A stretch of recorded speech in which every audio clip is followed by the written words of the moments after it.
like to see Mr. Anthony Fulmer. Is he expecting you? Yes, he is. 308. Which direction? Down the hall. Yep.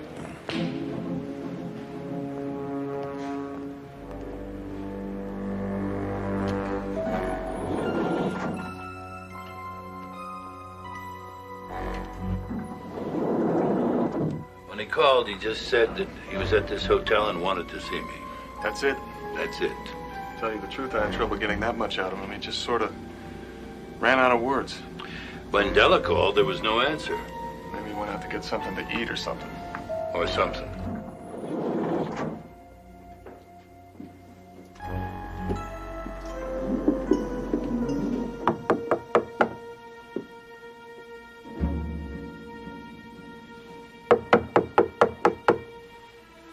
Breaking and entering? Yep. Nope. Mr. Fulmer? I'll call the paramedics.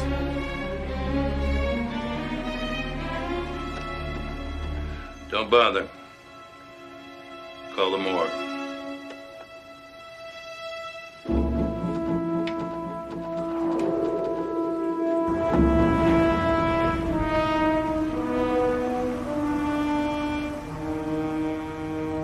Now, it is my distinct pleasure to open the initial session of this conference by first introducing 4 of the brightest stars in the mystery novel firmament. First, I'd like you to meet the creator of that delicious librarian sleuth, Edwina Crutchfield, the brilliant Martha Robertson. I've known Martha for years. Don't you just love her books? Nah. Oh, And I now, do. the man who's made Cruz Suarez a household name, one of the first writers to have created a Latino detective with mass popular appeal, Mr. Michael Garcia. Now, he's good. Oh, it's too violent. Everybody's favorite ex-policeman and the logical successor to Hamilton Chandler, the one and only Max Mulgrew. I used to read all his books. Not me. You're a woman. The young lady who's added a dash of spice to the mystery novel recipe, Miss Rita Sue Bliss.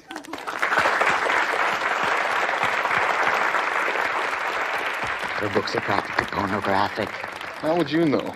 Now, our I've read every subject one this of them. afternoon, as you know, is the true crime story, and the example we'll be using is the current bestseller, A Passionate Death. A Passionate Death, based on the notorious Blaisdell murder case. And now I am pleased to present the man who later this evening will be presented with our annual Wilkie Award for Lifetime Achievement, the author of A Passionate Death, Mr. Bradley Thompson.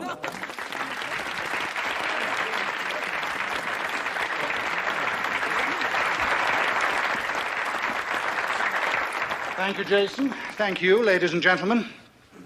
Before we take questions, I thought I'd share with you some of the difficulties of transferring a real crime to the pages of a book.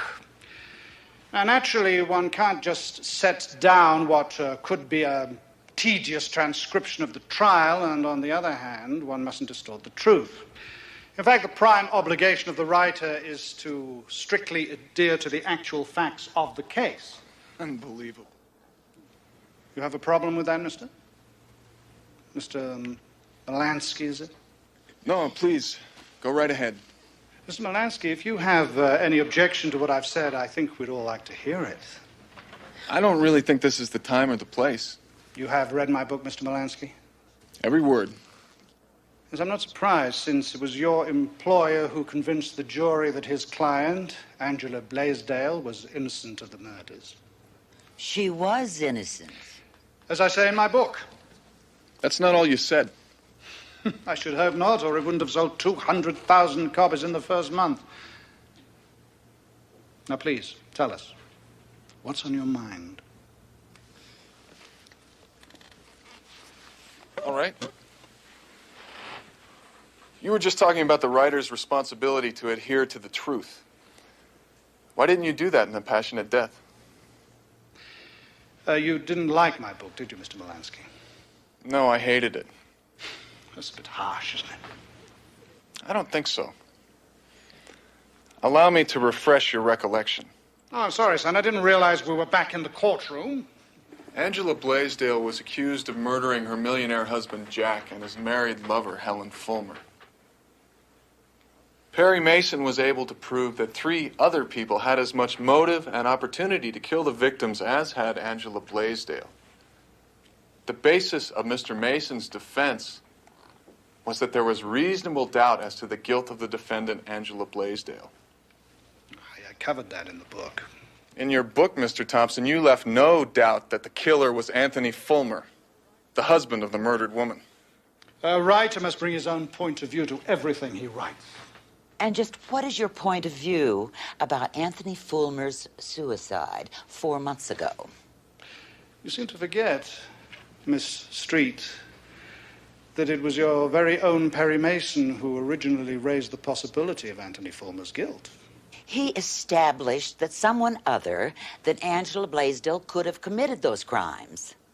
That's right. Mr. Mason never accused Fulmer, but you did. You tried and convicted him in your book. Have you never heard of artistic license, Mr. Molansky? Have you ever heard of professional or moral responsibility, Mr. Thompson? I think we've gotten a little off track here. I really thought we were going to be discussing somewhat more generalized subjects. I've said all I have to say. But if this were a courtroom, I would now move for a directed verdict of guilty. Well, I say let's do it. Let's vote. All in favor of guilty?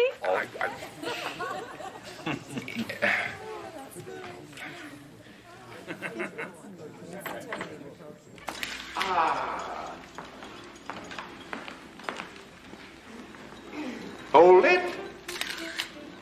Miss Street, Mr. Molansky, have you met everyone yet? Not yet, but there's no hurry. Oh, nonsense. This is a party. Everybody should know everybody.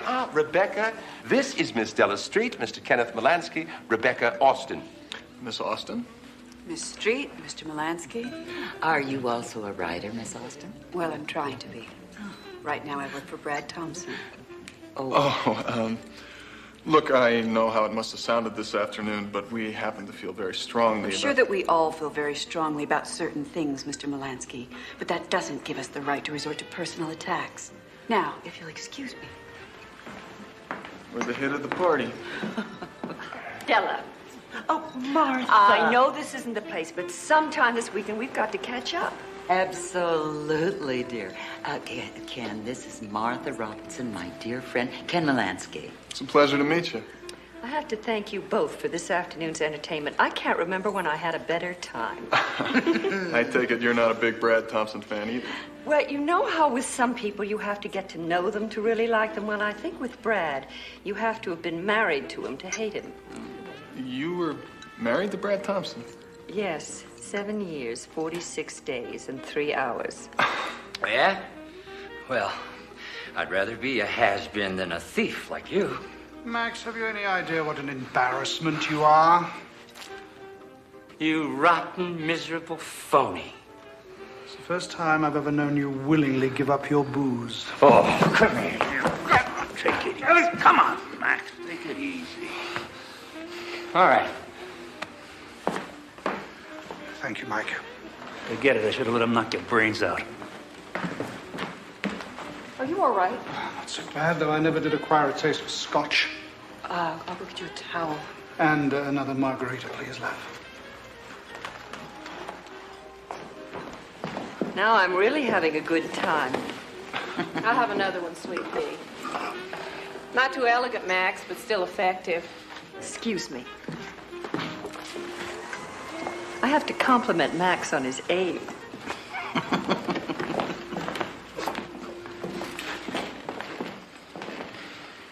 I like your style and your damn good shot. Give me a double. Look up and smile. I think I'll freshen up before dinner. You look fresh to me. Later. Bradley, darling, I just wanted to tell you that I thought you handled yourself with a lot of class just then. If a man threw a drink in my face, he'd end up walking funny for a whole month. I'm overwhelmed. That's the nicest thing you've said to me in years. That's the only thing I've said to you in years. Excuse me, I forgot my purse. Oh!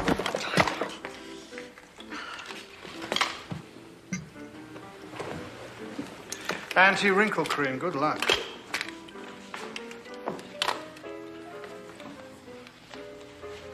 And people always say such nasty things about you. For the life of me, I can't understand why. Is everything all right here? Why wouldn't it be? Here I am surrounded by my closest friends. What could be more pleasant? Let's get out of here.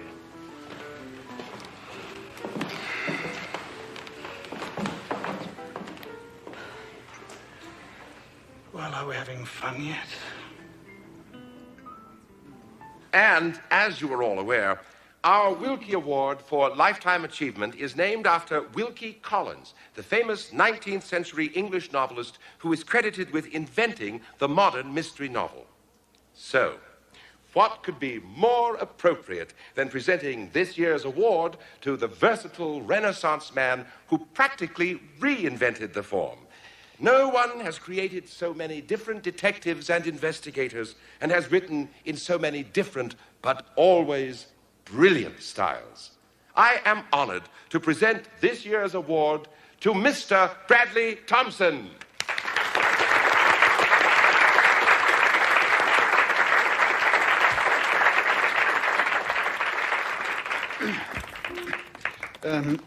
Thank you, Jason. And thank you, ladies and gentlemen. Jason spoke about my so-called versatility. Well, I think that I would have died of boredom if I had to keep writing about the same detective over and over again. I think that the one thing that kept me going is always setting myself new.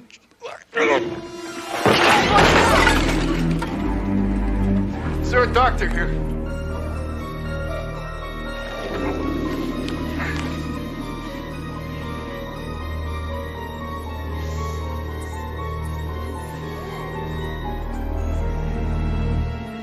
Sorry. I'm afraid he's dead.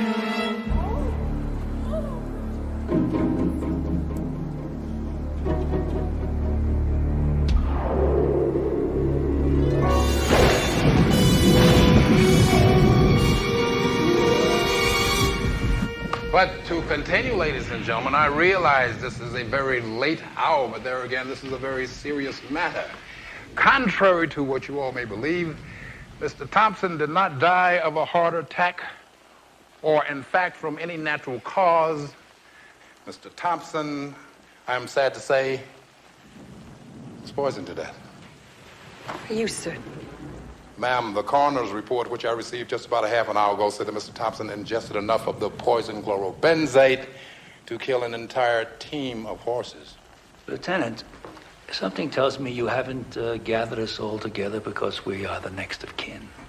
Well, I should hope not, sir. You see, the report said that the poison was administered sometime today between the hours of 4:30 and 6 p.m. And from what the coroner is able to tell from his examination of the body, the poison was contained in a drink made with tequila, possibly a margarita. Maybe we all got lucky and he poisoned himself. Possibly. But we also found that Mr. Thompson's room had been ransacked after he died. No, sir. He couldn't do that himself. Lieutenant, with all due respect, you understand. Just why have we all been gathered here in the middle of the night for this late-breaking news bulletin? Well, ma'am, I should think that rather obvious. I mean, the poison was given to Mr. Thompson sometime during the cocktail party just the 9 of you attended earlier today. So with all due respect to you, that would seem to make each and every one of you a murder suspect. Oh, but surely you don't mean all of us. Oh, but I do, sir. Mr. Tweed, I am not known for saying anything I don't mean, and I mean one of you killed Bradley Thompson, and I'm asking all of you to stay in town until I can find out which one of you did it.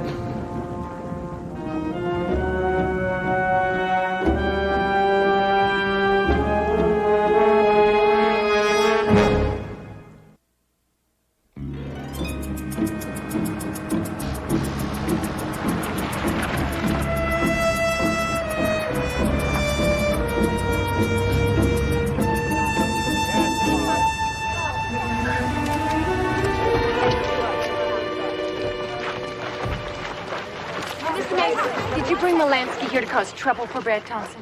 Brad Thompson makes his own trouble. Will you be representing Molansky Street yourself? They've been arrested? Well, they have been identified as suspects. Well, if they need representation, I'm available. See you in court. Just what is your position? I'll see you in court. How does it feel having your two associates suspects in a murder case, Mr. Mason? Oh, in court. Mr. Mason, one more question. The most frustrating part of the whole business is we must have been in the room when the murder was committed. And I have no idea who could have done it. And I should have. And it was just the 9 of you there. Including the bartender.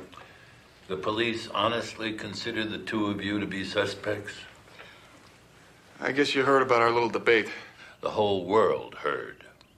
I guess I did get a little carried away. Well, so did I. I heard about that, too. It was Brad Thompson that provoked it. Anyhow, Brock figures that gives us motive. Uh-huh. It's Brock again. And here are the names of everyone that was at the party. And believe me, most of them weren't great Brad Thompson admirers either. 4 of them fairly well-known writers. Easy to look into. There's Martha Robertson. Friend of yours, isn't she? Yes. And I like her. I know you like her. Otherwise, you wouldn't be friends. What do you want me to do? The bartender. His name's Chris Hobson. Yeah, well, talk to him. Considering Thompson's drink was poisoned, he's not a bad place to start. You want me to sample the drinks? Last one's on me.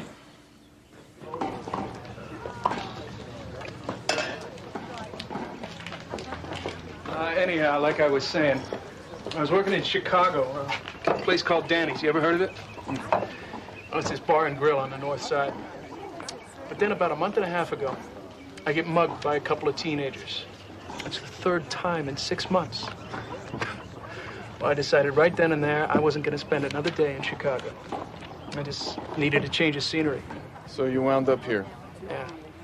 And now I find myself mixed up in a murder investigation. I don't know, maybe it's just my line of work, not the geography. And you didn't notice anything out of the ordinary at the party? No. It's like I told that cop. And believe me, I went over the whole thing in my mind. I mean, I knew they'd be asking me about it. Is it possible that there's some odd little detail that you ignored at the time? No. I mean, the only odd thing was that for a party, nobody seemed to be having a very good time. You included. In other words, you didn't see anybody slip anything into Brad Thompson's drink? No. No, I think I might have remembered that. What happened to the bottles and glasses from the party? Oh, the police have them. I don't think they found anything in any of the bottles, though. I mean, if they did, I'd probably be under arrest by now. Hey, kid. Hit me again. Thanks for your time, Chris. Yeah, no problem. Maximo Drew's career's been on a downhill slope for the last 5 or 10 years. I don't even think he's had a book out since '85. You follow his career? No, but he's sort of a media personality. He does a lot of talk shows, commercials, stuff like that. Harry, I've been trying to find you. Martha Robertson wants to see you right away.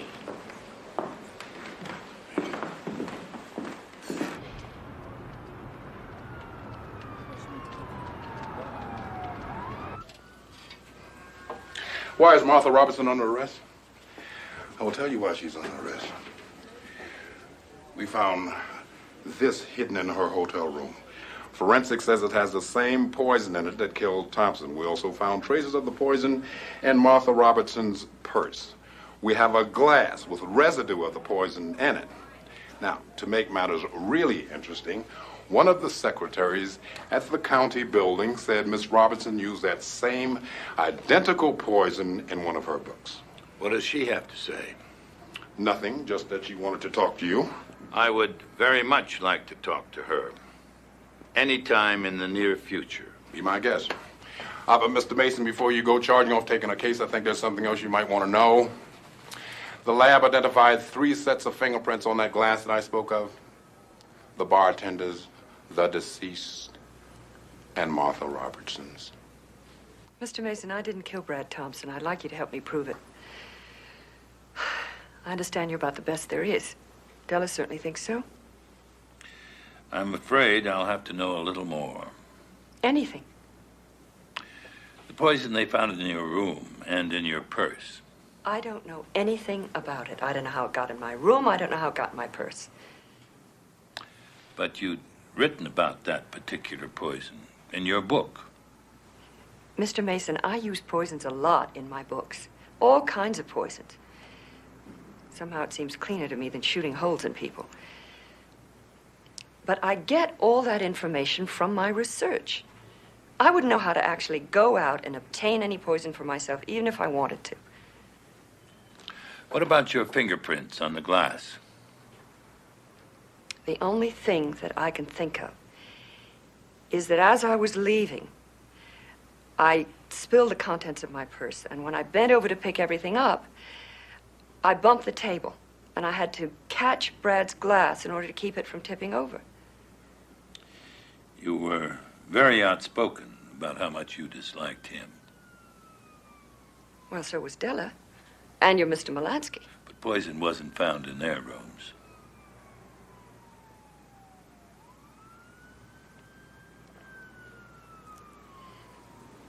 Mr. Mason, I'm not the kind of person who frightens easily, but right now I'm scared to death. You see, I had a rather strong motive to kill Brad. Did you know we were married for 7 years? 46 days and 3 hours. Mr. Molansky has a very good memory. Oh. 1 gin and tonic, and I talked my fool head off. Anyhow, during our marriage, I did most of the writing on the books Brad first had published. Somehow he convinced me it was better that they come out under his name. Finally, after a lot of, as he said, nagging on my part, he agreed to start giving me co-authorship credit. And then he reneged. We wound up in a very ugly divorce. It wasn't a community property state, so I didn't even get any money for the books I'd actually written. And 2 had been sold to the movies. So you see, I had a lot of reasons to hate him. But I did not kill him.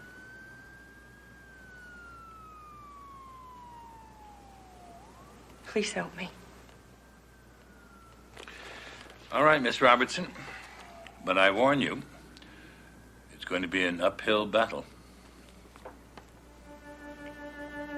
Well,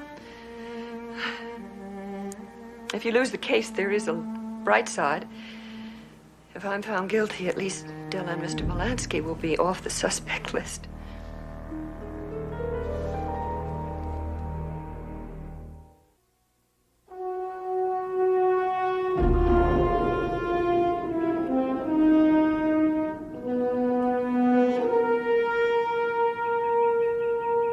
So what time's your next rendezvous?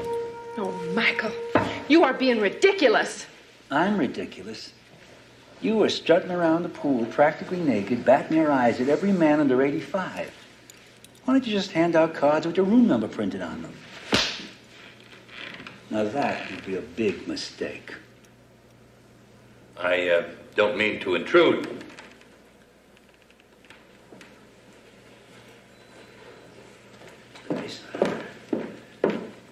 I wonder if you could spare me a bit of your time.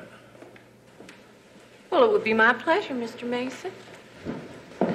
Martha Robertson's been charged with Thompson's murder. And you're going to be her attorney, right? Well, thank goodness for that. I just wondered if you saw something at that cocktail party that might help in her defense. I'm not sure I know what you mean. Well, she spilled her purse. Would she have had time or the opportunity to have dropped something into Thompson's drink? Gee, I'm not sure I can help you with that. See, I was bent down helping Martha pick up her things, so I'm not sure I know where anybody was just then. I understand that you and Brad were once quite close. Well, we had a little thing going for a while, if that's what you mean. 5 years ago? Yes.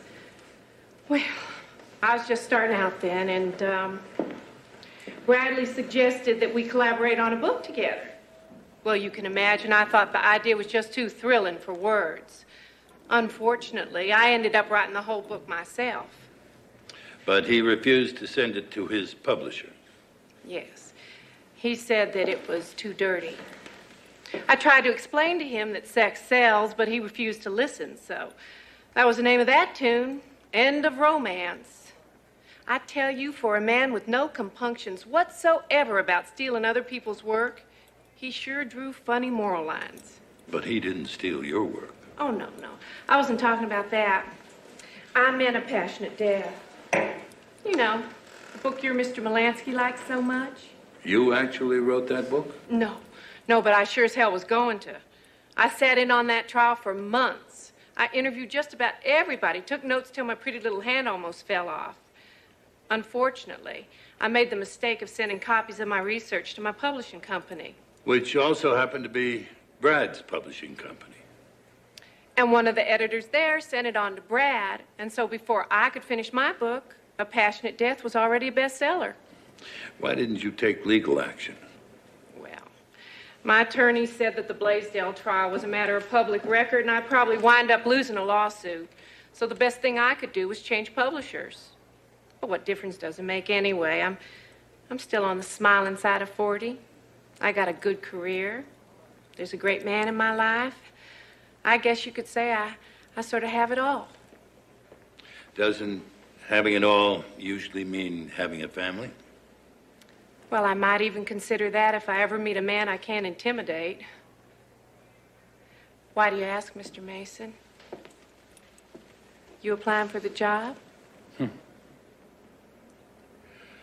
I'll let you know. Well, I'll be waiting.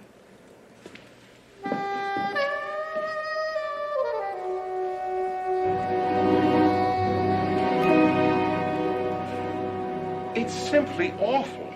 I mean, canceling the conference means we have to make refunds to everybody. But the hotel is insisting we still pay for the rooms.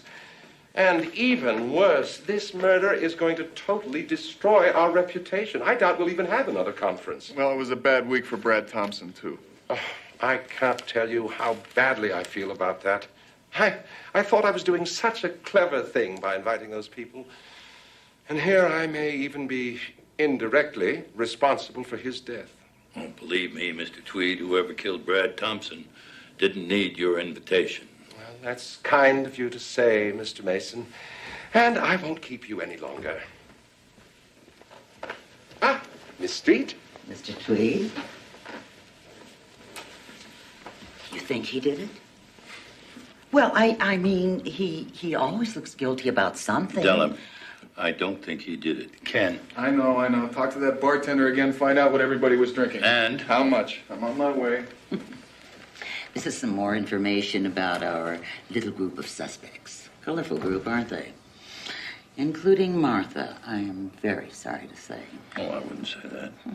I'd say that's one of the reasons you became friends. She's so colorful. You read these. Here. He never stole from anybody.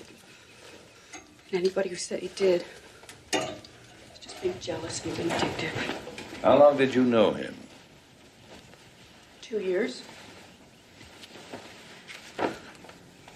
I'd been a creative writing student, and he'd spoken at our college a couple of times. He'd been kind enough to read a couple of stories that I'd had published in a fairly obscure literary magazine. Anyhow, I guess he liked them because he'd promised to teach me to be a novelist in exchange for being his research assistant. And you accepted? Of course. I even did a lot of work on A Passionate Death, as a matter of fact. You mean you wrote it? No. But he had all the material for the book, didn't he? Yes, but that... So you just put all of it together into a kind of narrative. That doesn't mean It means you actually wrote the book. But he'd already done all the research on it. Didn't it bother you that you really wrote that book and he got all the glory and all the royalties? No, of course not. Anyhow, Brad had promised that on the next book we would share the writing credits. And he would have done it. I know he would have. Tell me, Rebecca, A Passionate Death came out well over 6 months ago, and that means it had to be delivered to the publisher at least 6 months before that. What had Brad been doing the last year? Writing his autobiography. With your help? No. He was writing it by himself. I never saw any of it. Miss Austin, where's the manuscript of Brad's autobiography? In my room. Brad felt it would be safer to keep it there. Oh, you scared me. You scared us. You think I might read that manuscript? There could be something in there that might help Martha. Actually, Brad's literary executor has first claim to it, and I'm sure they wouldn't want anybody else reading it before they had an opportunity to. Perry. Who is the literary executor? I am. Excuse me, Perry. Martha's publisher put up her bail, but before you talk to her, you better read this. Have you read it? But, well...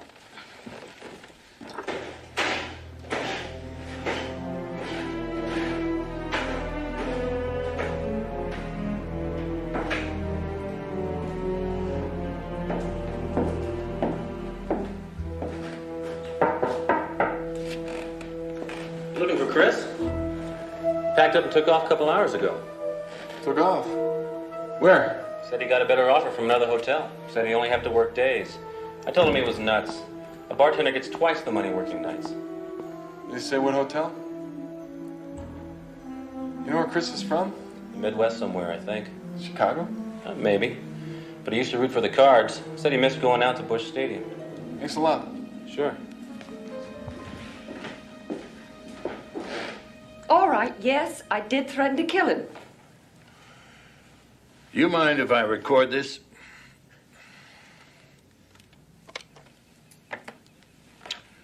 Now, you threatened to kill him in front of witnesses, lawyers. Let me explain.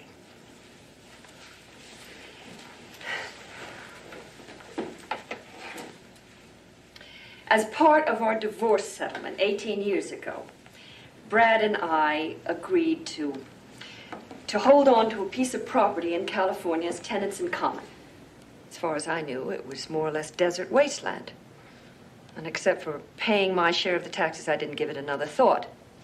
And then about 6 months ago, Brad contacted me and said that he wanted to donate the land to the state as a wildlife refuge. So you signed over your half. And then about 2 weeks later, I found out he had sold the entire piece of property to a real estate developer for a very large shopping mall. I hired a lawyer. We all had a meeting, and I'm afraid I lost my temper.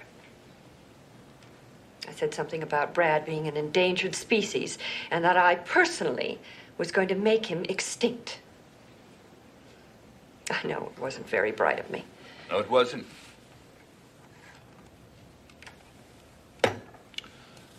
What else haven't you told me?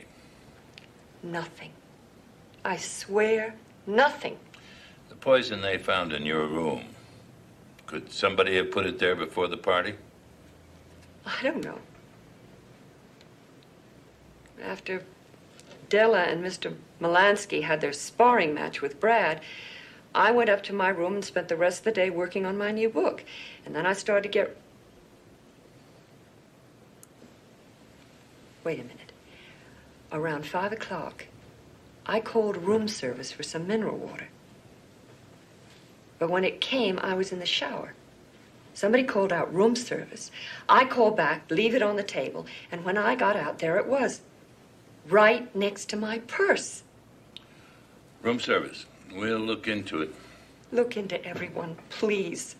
Brad Thompson used everybody. It was the story of his life. Could be the story of his death. Sorry to interrupt. Chris Hobson skipped out a couple hours ago. I checked on what he told me about Chicago, said he tended bar at a place called Danny's.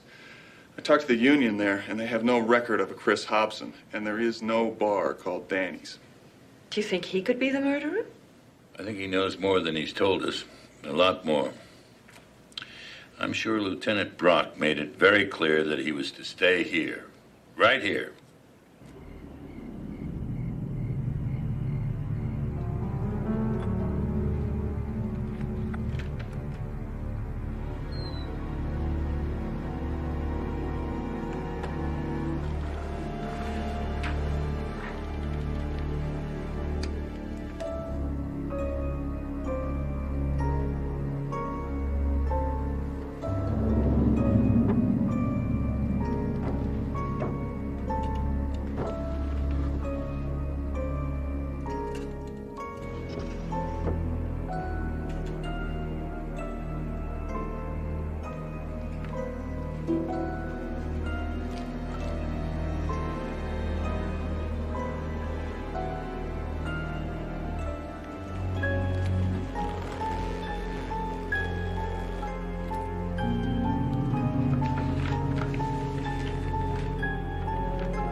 I already told Lieutenant Brock I don't know whether it was a man or a woman. But they did steal the manuscript. Well, they took a pretty big risk breaking in while you were here. It's their only chance, I guess. I've hardly left this room since Brad died.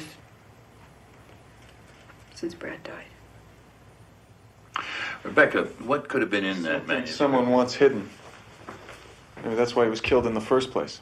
Whoever killed him is in for a big surprise. What do you mean? Well, yesterday after you left, I sat down and I read the manuscript.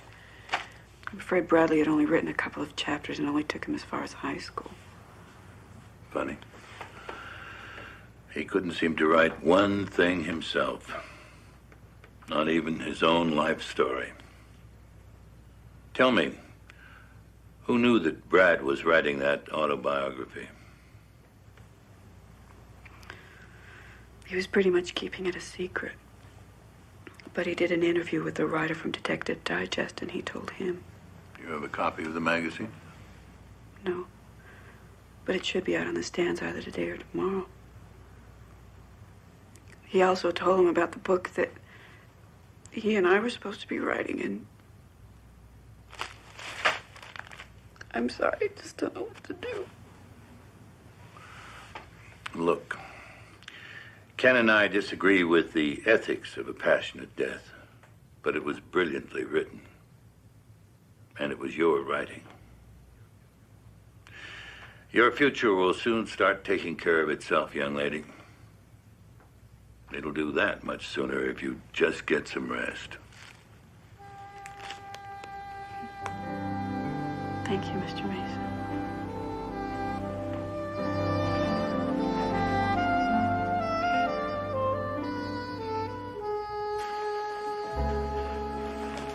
I'll buy. Good. Straight soda, no ice. Sounds good. Ken, we have to find Chris Hobson. She didn't say it was Chris who broke in. He holds the key to this whole case, and I mean that literally. You mean whoever planted the poison in Martha's room actually had key access? And whoever was in Rebecca's room. The personnel manager told me that when Chris Hobson first started working here, they had plenty of bartenders, so they put him on room service for a week. So, he must have been issued a pass key. I also found out he volunteered to tend bar at the cocktail party. Just find him. Get him back here. St. Louis. He was a big Cardinal fan. He even used to go out to the park. Hobson's probably not his real name. I'll take some of the pictures that Jason Tweed took at the party. He must be in one of them. Then I guess I'll just have to start bar hopping. St. Louis. Why does that ring a bell? Well, it's a fairly well-known city in the Midwest.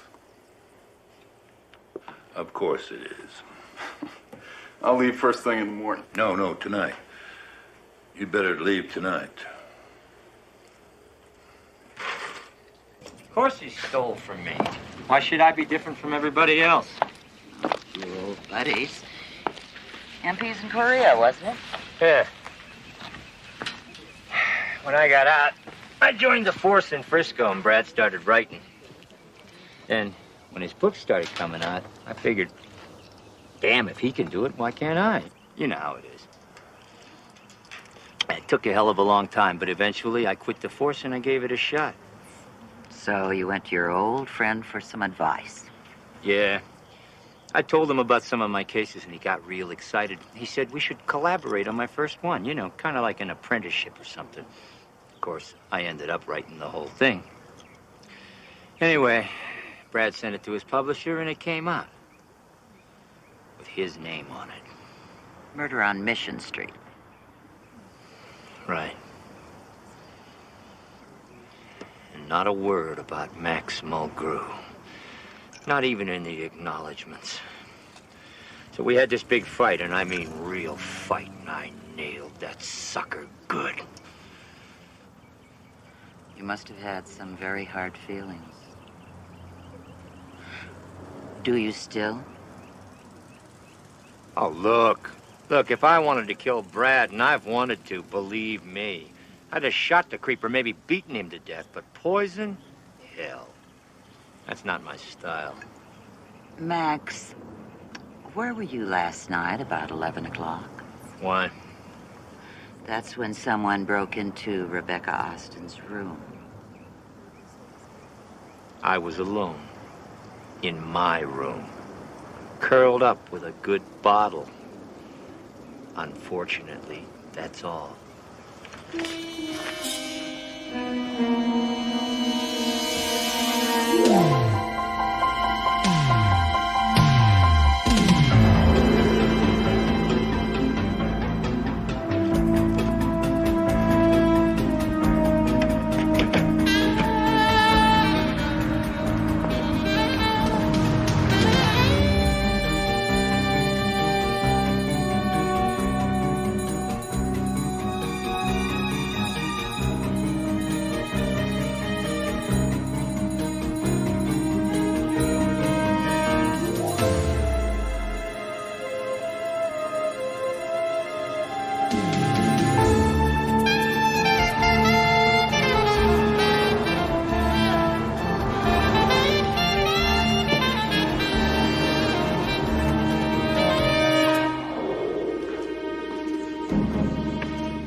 Still meddling, Mason? I wonder when you'd get around to me. You were a protege of Brad Thompson's. That's a fair description. Tell me about it. Sure. Well, let's see. Well, after I got out of the Army, I wrote a book about Nam. Heroes Without Valor. You ever hear it? Sorry. Well, why should you? It sold under 2,000 copies. Anyway, my publisher told me that maybe Vietnam wasn't too commercial anymore, and that I should try to write about something else. Like a detective story with a Vietnam vet as the hero. Anyway, he sent me to Brad. Said Brad was very good with young writers and a great teacher. I told Brad the premise of my book. He seemed to like it very much. I'd send him chapters, right? Then he'd send me back these notes. Well, it took me about a year to finish it. And by that time, my wife and I, we were just flat broke. So then when Brad read the final version, he offered me a big fat $10,000 for all the rights to it. You didn't take the money. I told him to take that $10,000 and stick it in his ear.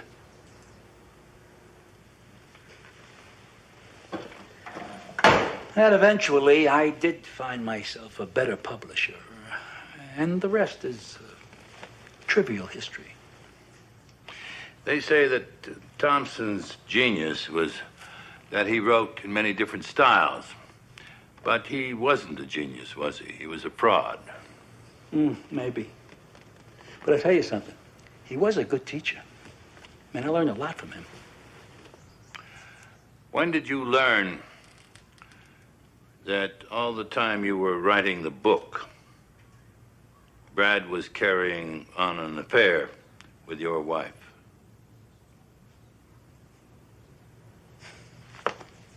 You're good, Mason. You know that? No, I mean, you're really very good. What does that have to do with anything? That has been considered a very good motive for murder. That's old news, Mason. Me and my wife, we've been divorced for over 2 years now. You don't know me so good, you know? I just don't go around killing people. What about 11 o'clock last night? You think I broke into that girl's room and slugged her? Well, I didn't. I didn't poison anybody either. 11 o'clock last night? I was watching the late news on TV. Alone? Yeah. Thank you for your time, Mr. Garcia. Oh, by the way, speaking about poison, I just want to save you some time. I was a chemistry major in college. I know. Well, looky who's here, Mr. Mason. What have you been doing? Giving poor little Michael the 3rd degree? I hope you haven't put him in a bad mood for our picnic. By the way, I told you he'd be back now, didn't I? You mind telling me where you were at 11 o'clock last night? Well, didn't Michael tell you? He said he was alone, watching the TV news. Oh, how very gallant. I just knew I could make a gentleman out of him. You ready for some home cooking, darling? You drive. Gladly.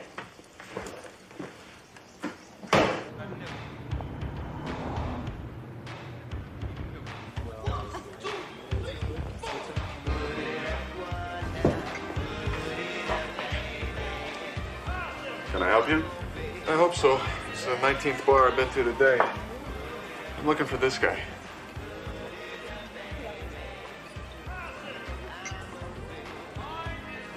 Never saw him before. You're sure? What do you want with him? He's a material witness to a murder trial in Colorado.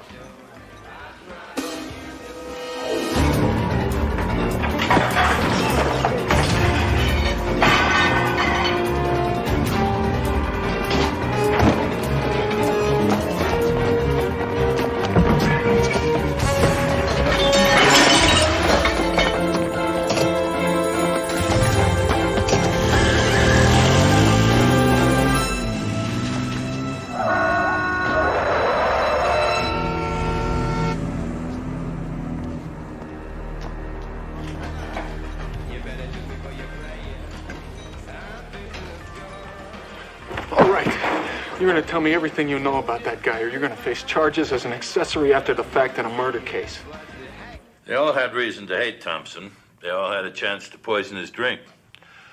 But I'm not sure their motives are strong enough. He stole from all of them. Why wait until now to get even? No, I'll bet it has to do with what somebody thought was in that autobiography. That reminds me, I need the latest issue of Detective Digest. Hello? Well. I'm at a place called Mobby's Bar. Chris Hobson's been working here for the last 3 years. He just got away from me, but don't worry, I got a lead. The location on his sister, I'm told they're very close. Good work. There's one more thing. His real name isn't Hobson. It's Fulmer. Chris Fulmer. Of course. Anthony Fulmer's son. That's why St. Louis rang a bell. That's where Fulmer came from. And he had 2 children. That's the way I figured it, too. The Blaisdell case. If we're looking for motive, Chris must have held Brad Thompson directly responsible for his father's suicide. Ken, the hearing starts tomorrow. We have to find him. I'll sure try.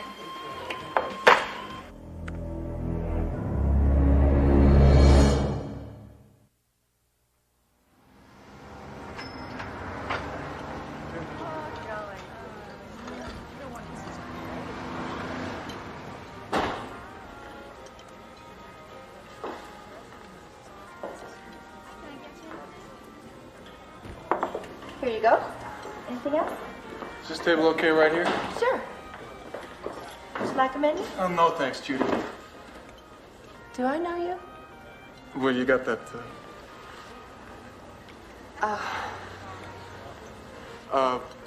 coffee and some toast, please. Okay. Judy Fulmer, isn't it? This doesn't say Fulmer.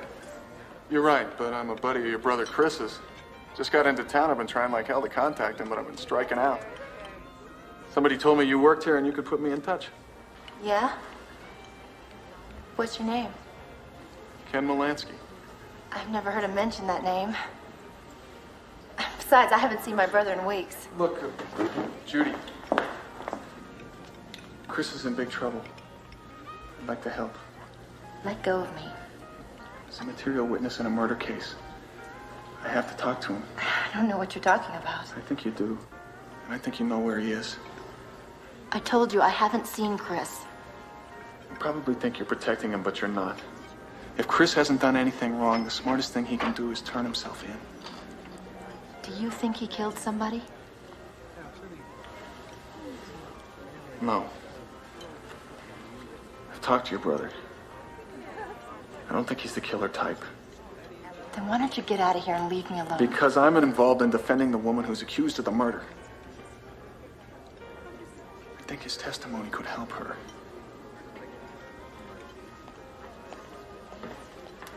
Judy. I'm not leaving town until I talk to him.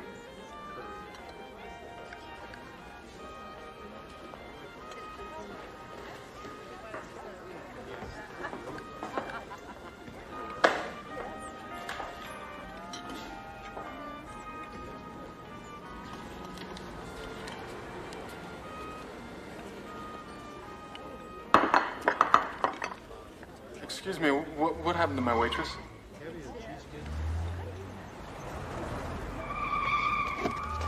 Hey, what about the toast? This is the glassine envelope which was discovered by me in the defendant's room. Now, Lieutenant, that purse which is marked People's Exhibit number 8, can you identify it, please? Yes, this is the defendant's handbag, which had contained her wallet and identification, which was recovered by me at the same time as the envelope, sir. And did you turn those items over to your Sergeant Chang of your forensic department? Yes, I did.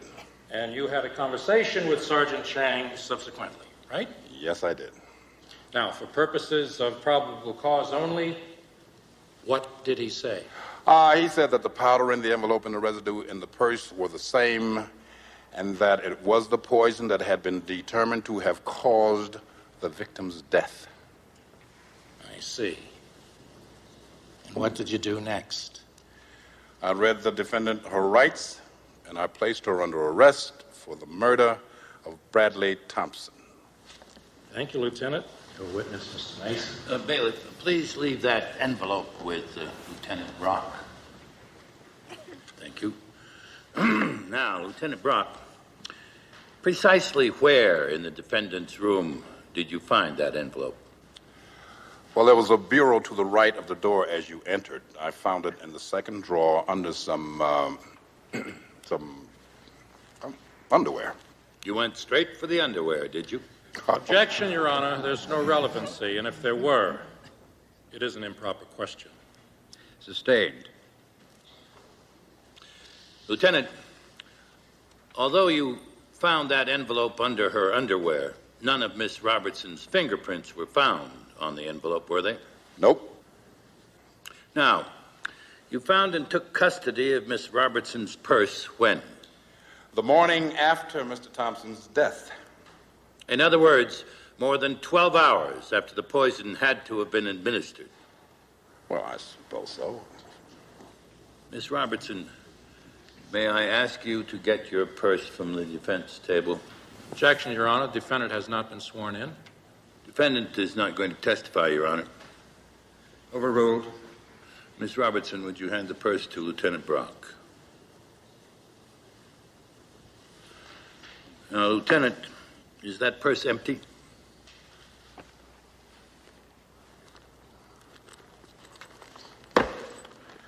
Yes, the purse is empty, Mr. Mason.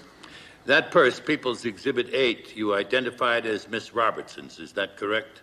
That is correct, and she also said that she never let it out of her sight.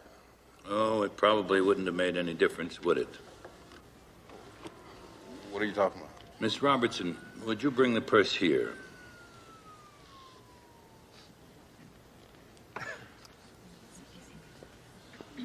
Now, would you hold it as you would normally?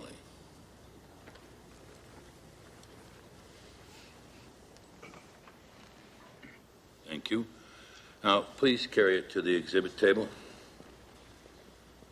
What I'm talking about, Lieutenant, is that it's an open purse. Anyone could have dropped something in it, even while she was holding it. Miss Robertson, I'd like my pen back, please. It's in the purse. Thank you. Objection, Your Honor. This is a murder trial, not a magic show. A visual aid, Your Honor. Objection overruled, but no more theatrics, Counselor. All right? Theatrics, Your Honor? Certainly not. No more theatrics. No more questions. It's after 12. We'll recess until 1:15. I spoke with Della this morning. She said Michael Garcia's service record should come sometime this afternoon. She also asked me to call a Detective Resnick at the San Francisco Police Department. Evidently, he knew Max Mulgrew before he quit the service. All the information is here in this folder. Thank you. Excellent. Anything else? Just that I was to pray that Mr. Melansky gets lucky in St. Louis. Della thanks you, I thank you, and we'll all pray.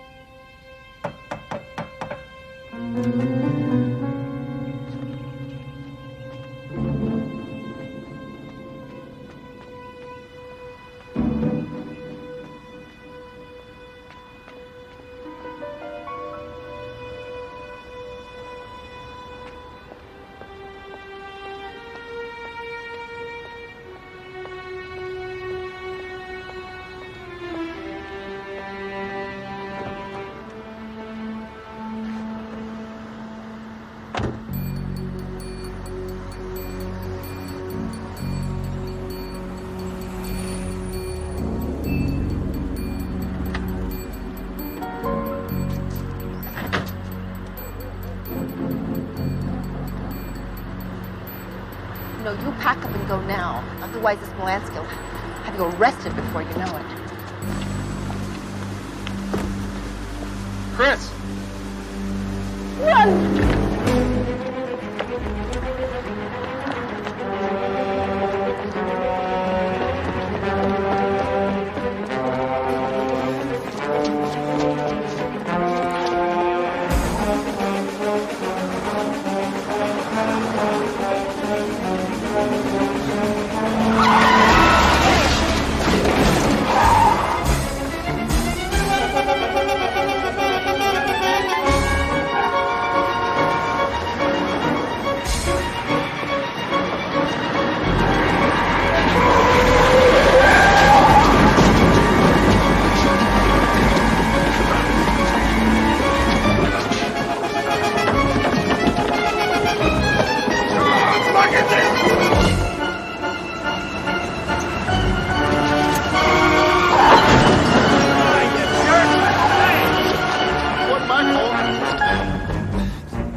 Chris!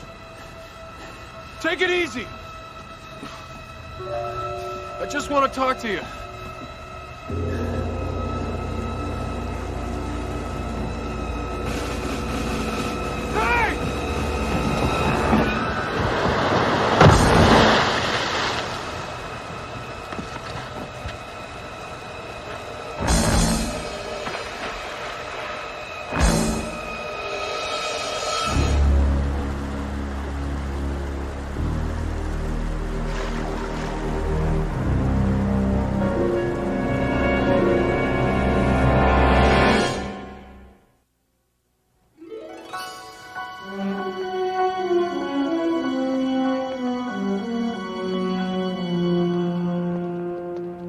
How is he? Mr. Fulmer has a concussion and he's aspirated. He's what? He swallowed a lot of water. Can I talk to him? It's very important. The medication we've given him is taking a little bit longer than we expected to wear off. Probably not for an hour or so. Okay. I'll be in the waiting room. Thank you.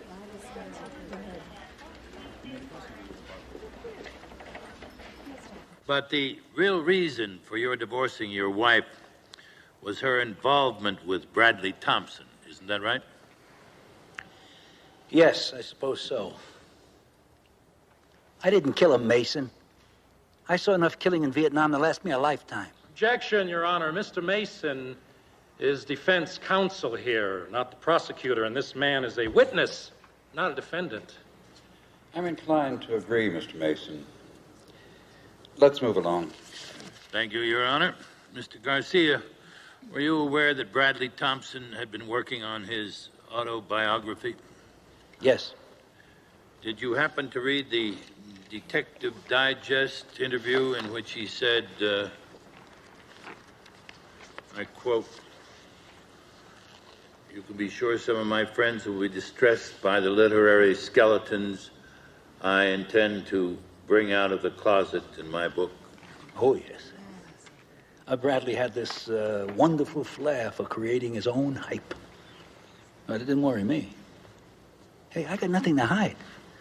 Isn't it true that part of your success rose out of the fact that you were one of the first Latino writers to have created a popular Latino detective?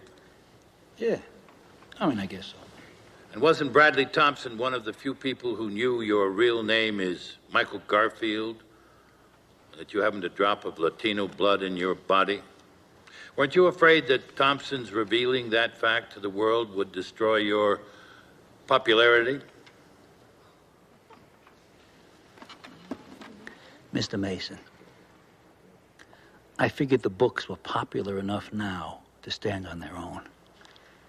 So when you get your next issue of Detective Digest, you will also find a profile on me in which I confess to that little deception. Little deception. I already have the galley proof of the next issue. I look forward to reading the whole article. No further questions. Mr. LaRusso. No questions, Your Honor. In that case, this hearing is in recess until tomorrow morning. I'll catch up with you.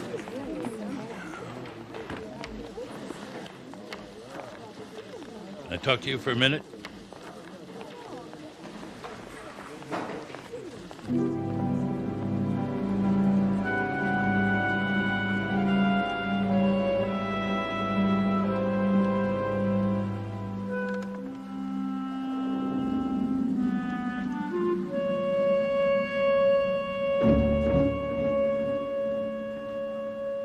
Max, I warn you.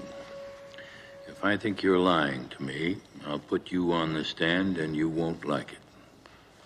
Now, I've learned that you didn't quit the police force. You were kicked off because you ran from a firefight during which your partner was killed. Look, Mason, that was a long time ago, but if it gets out now, I'm right down the tubes. I mean, I'm history. Whether or not it gets out is up to you. And maybe you don't understand. I can't get it together anymore. I haven't been able to write anything for years. Maybe it's the booze. But all I got going for me right now are those lousy talk shows and a couple of beer commercials, and that'll all stop dead if this gets out. You gotta tell me, Is that stuff in his autobiography?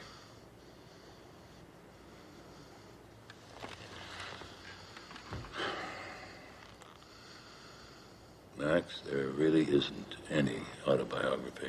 Oh, thank God. Look, if there's ever anything I can do for you, you just ask. I once heard Rita Sue had another identity. What can you tell me about it?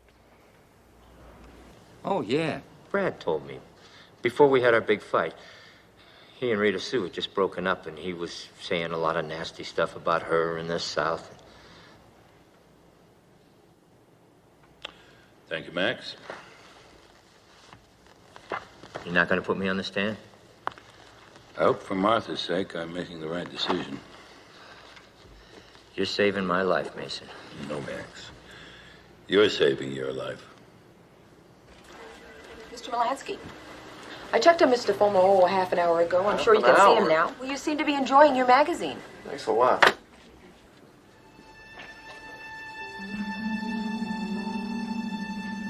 Chris.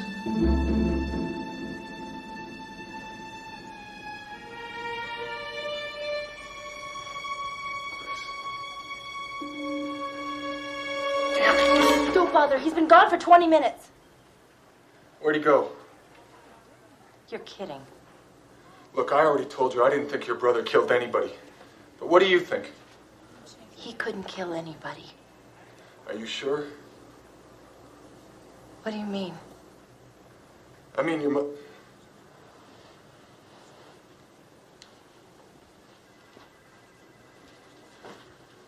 was murdered, and your father committed suicide because everybody believed what was in Brad Thompson's book.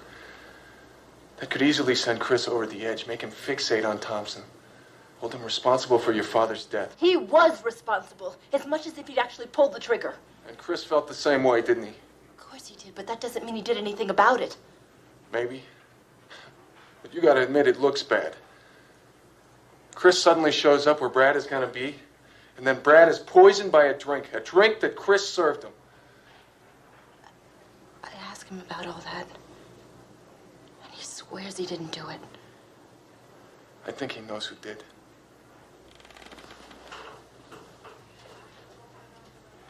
Look, I'll put it to you straight. If Chris doesn't come back and testify, whoever did kill Brad Thompson will probably go free. There'll be a fugitive warrant issued for Chris's arrest. He'll spend the rest of his life on the run, looking over his shoulder every inch of the way, panicking every time he sees a cop. Is that what you want for your brother? Is it?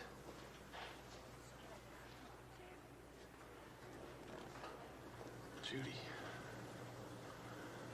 For Chris's sake. And for yours. Talk to him.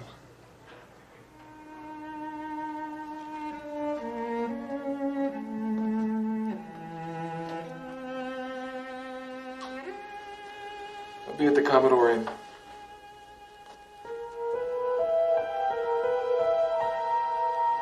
I don't think he did it either. But unless he comes back here, we'll never prove who did. I know, and I'm sorry I lost him, but I got sandbagged. What are you doing now? Going back to the hotel and hoping like hell his sister sees the light. That he will, too. Right now, I'm not too optimistic. Ken, call me. All right.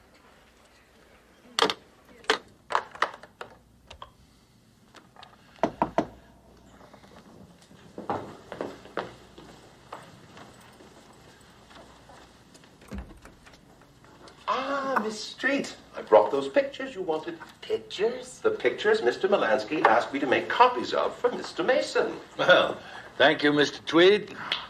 The most amazing thing has happened. Do you remember how worried I was about next year's conference? How I thought we probably wouldn't even be able to hold one because of the scandal, well, because of the murder. Well, our office has been flooded. I mean flooded with applications for next year. I suppose it's just morbid curiosity or something, but we're even going to have to turn people away. Can you imagine that? No. Oh, my Lord. What's the matter? You don't think anybody might possibly imagine that we arranged it somehow to get publicity or anything, do you? Oh, dear, it would be terrible if people thought it was just a publicity stunt. What is that number? I must call the press man. Here it is. What's that? Right here in front of me. We had the key evidence all along. Do you know who the murderer is? I should have known from the moment I knew Chris Hobson was really Chris Fulmer. Perry, that's wonderful. Maybe. Maybe not. I have the evidence, all right. But without Fulmer's testimony, it won't do us a damn bit of good.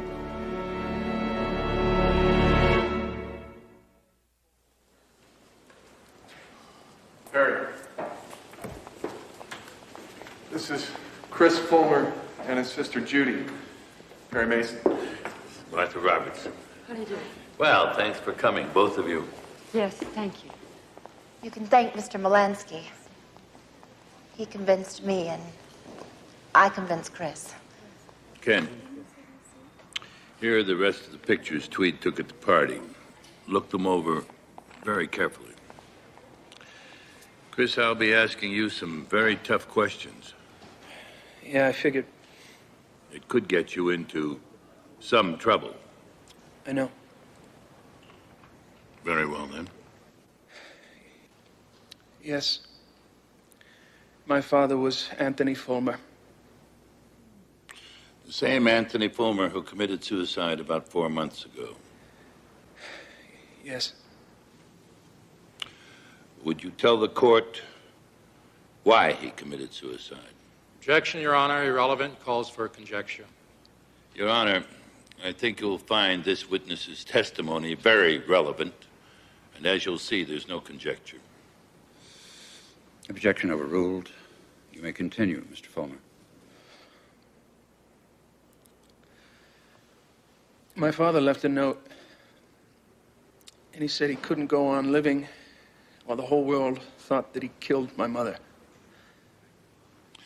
Why did you come to Pike's Lodge a month ago and seek employment under a false name? Because I'd read that Bradley Thompson was going to be at some conference there. And it was his book that made everybody think my father was a murderer. What did you intend to do when you got there? I intended... I wanted to kill him. And did you kill Bradley Thompson? No. But you volunteered to tend bar at a private cocktail party you knew Thompson was going to attend, correct? Yes. Then you must have had some plan. No. I don't know. I just thought if I could get close to him, I'd come up with something, but... Well, then I just couldn't do it. I lost my nerve. Why did you run away? Well, after Thompson died and this investigation started, I was afraid somebody would find out my real name, and then they'd figure I'd done it. Why did you come back? Because I didn't do it. And, well, people convinced me this was the only way to clear my name. Mr. Fulmer, did you know the people who were at that cocktail party when Mr. Thompson was poisoned? Yeah, pretty much. What were they each drinking at that party? Your Honor, I think we're getting rather off the track. Laying a foundation, Your Honor. I trust you'll build something on it. You may continue. Do you remember what the defendant, Miss Robertson, was drinking that night? Yeah. Gin and tonic. And Mr. Molansky? Light beer. Della Street? Mineral water. Rebecca Austin? A white wine. Mr. Tweed, a grasshopper. Rita Sue Bliss? She had martinis. Mr. Garcia, vodka tonic. Max Mulgrew, scotch. Doubles. Brad Thompson had margaritas. Many margaritas. You have an excellent memory. Tending bars is what I do for a living. I have no more questions, but I reserve the right to recall this witness. Mr. LaRusso. No questions. The witness is excused, subject to recall. I call Rita Sue Bliss. I'll get right to the point, Miss Bliss. Is there one thing Bradley Thompson could have written in his autobiography that might have been damaging to you personally? Well, I believe any intimate details of our relationship would only enhance my reputation. Thank you, Miss Bliss. No further questions. But I would like to reserve the right to recall the witness. No questions. The witness is excused. Defense calls Mr. Kenneth Molansky.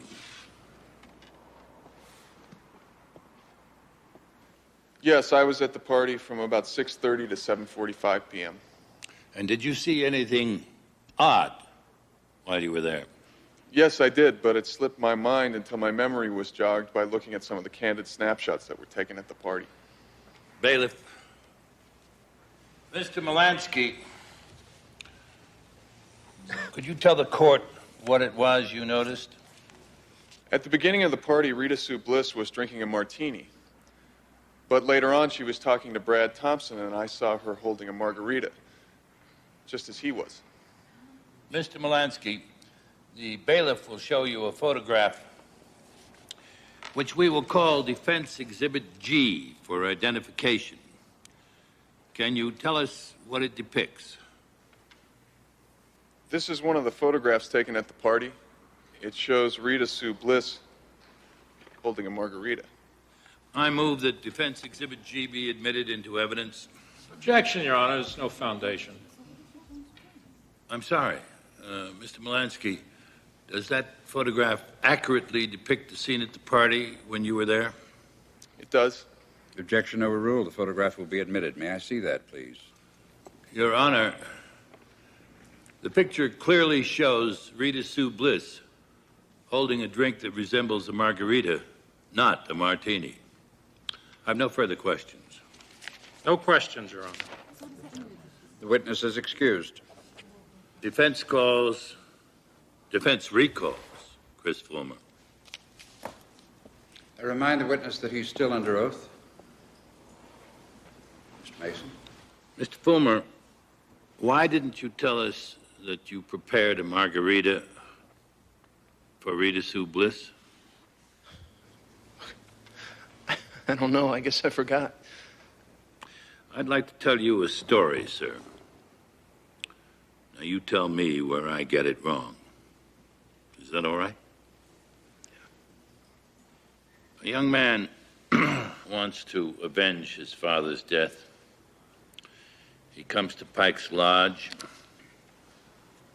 the same day as the murder, but before the cocktail party, he's recognized by someone who's done extensive research in the Blaisdell case.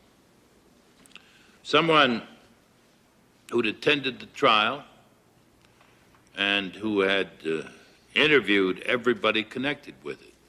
Someone who had even interviewed him. Someone named Rita Sue Bliss. Am I right so far? Yes. Speak up, please. Yes. Now, she guessed why you were there, didn't she? And she told you that she too wanted Bradley Thompson dead. Yes or no? Yes. A little louder, please. Yes. It was her idea to have you tend bar at the party. She procured the poison to put into Brad Thompson's drink, a drink you were supposed to serve him. Tell us what happened then.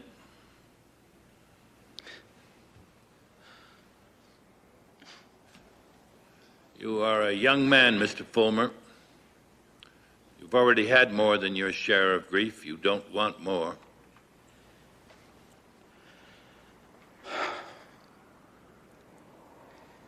She got the poison,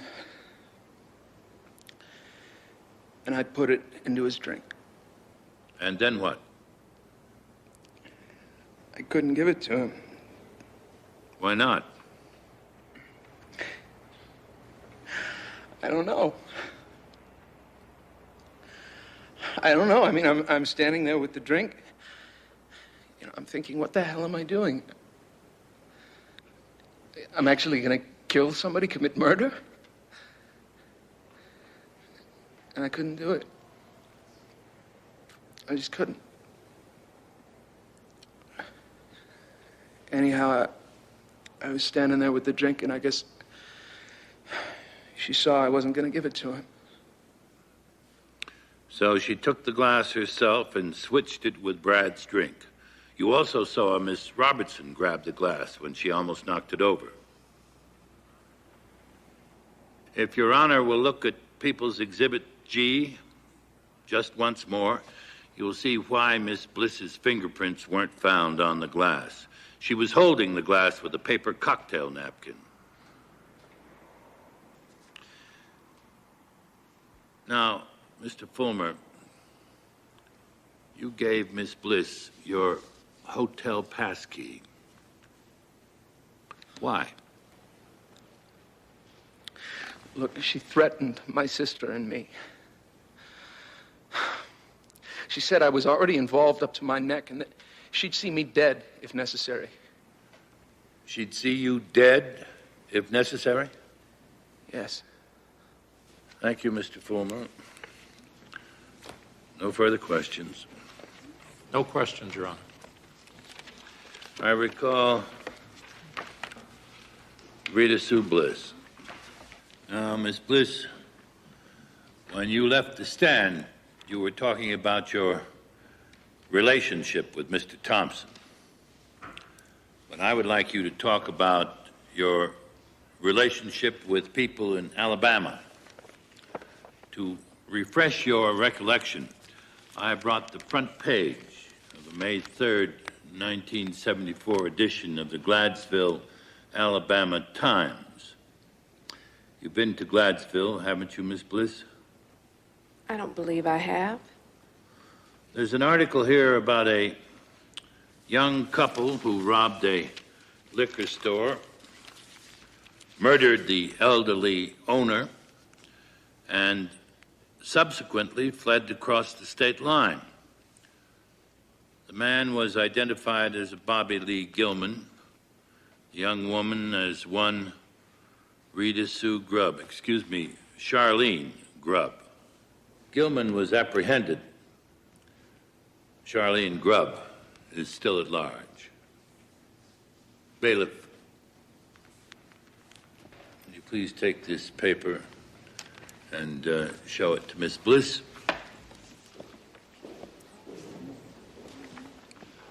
Rita Sue Bliss and Charlene Grubb are one and the same, aren't they? Both of them, you. Charlene Grubb killed a man in Alabama. Rita Sue Bliss killed Brad Thompson right here. Killed him and put the blame on someone else. Rita Sue Bliss, you took Chris Fulmer's hotel passkey and planted phony evidence in Miss Robertson's room and in her purse. You used that same key to ransack Bradley Thompson's room and later to get into Rebecca Austin's room and steal a manuscript. A manuscript you were afraid would tell the world that you were Charlene Grubb.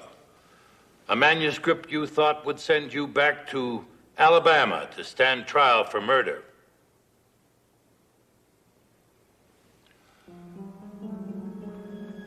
Rita Sue Bliss. As a writer, you have a great way with words. I wish you could have written about the look on your own face when you finally read Brad Thompson's autobiography and realized that you had killed a man for no reason at all. For no reason at all. Oh, there were reasons. Thousands of them. I only wish I could have killed him 1,000 times. All of you. He swallowed and devoured you, you gutless wonders. Why didn't you finish him off? You just waited for me to do it. Well, now it's done. All done. Isn't it? Yes. It's done. Your Honor, I move for a dismissal of all charges against the defendant. Any objection? No objections, Your Honor. So ordered. I instruct the bailiffs to take Mr. Fulmer and Miss Bliss into immediate custody. Your Honor, if it's all right, I would like 5 minutes with Mr. Fulmer. Of course. Bailiff, stand by. This court is now adjourned. Miss Bliss, come with me, please.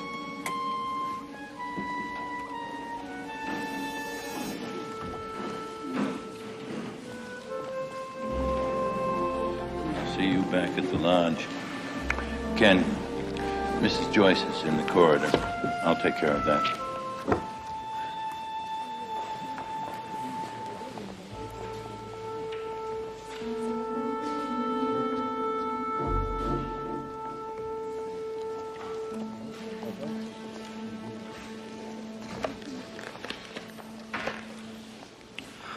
Chris, Judy, this is Mrs. Mitchell Joyce.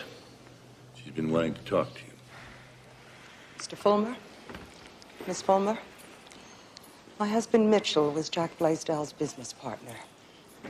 And 3 years ago, he discovered that Jack had swindled him out of several $1 million. In a blind rage, he went to Jack's house and he found him there with your mother. My husband shot both of them to death. I begged him to go to the police, but he refused. And then when Mr. Mason got Angela Blaisdell acquitted, I'm afraid I just couldn't turn him in. But my husband died 2 weeks ago, and I'm going to the police with the whole story. I know what my silence cost you. And I can only hope that you find it in your heart to forgive me.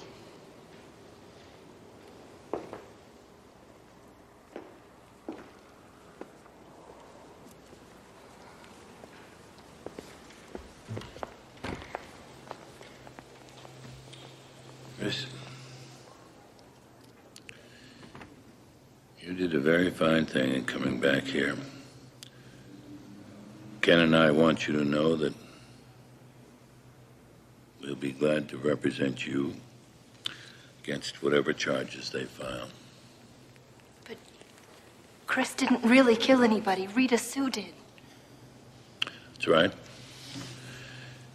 She would have found a way to murder Brad Thompson, whether your brother was there or not. But Chris could have stepped in, could have prevented it. Don't blame them. They're right. I knew when I decided to come back that it would probably end like this. But it was the only way.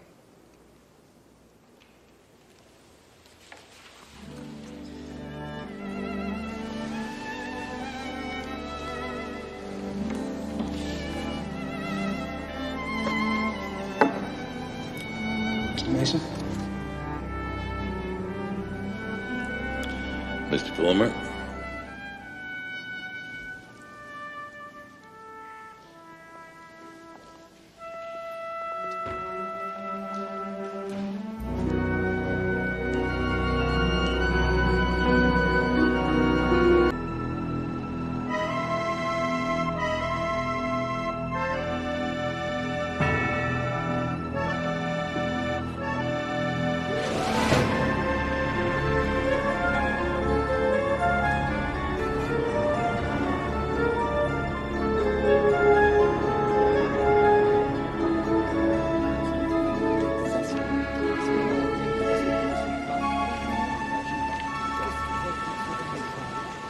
Saw him again? Never. But I'm sure it was Krugman. You'd be willing to testify that if I managed to find him. Of course. But now I must go. Can't tell you how grateful I am you agreed to see me. I was beginning to think I was chasing a ghost. Unfortunately, he's very much alive. Au revoir, Captain Berman. Au revoir. Merci.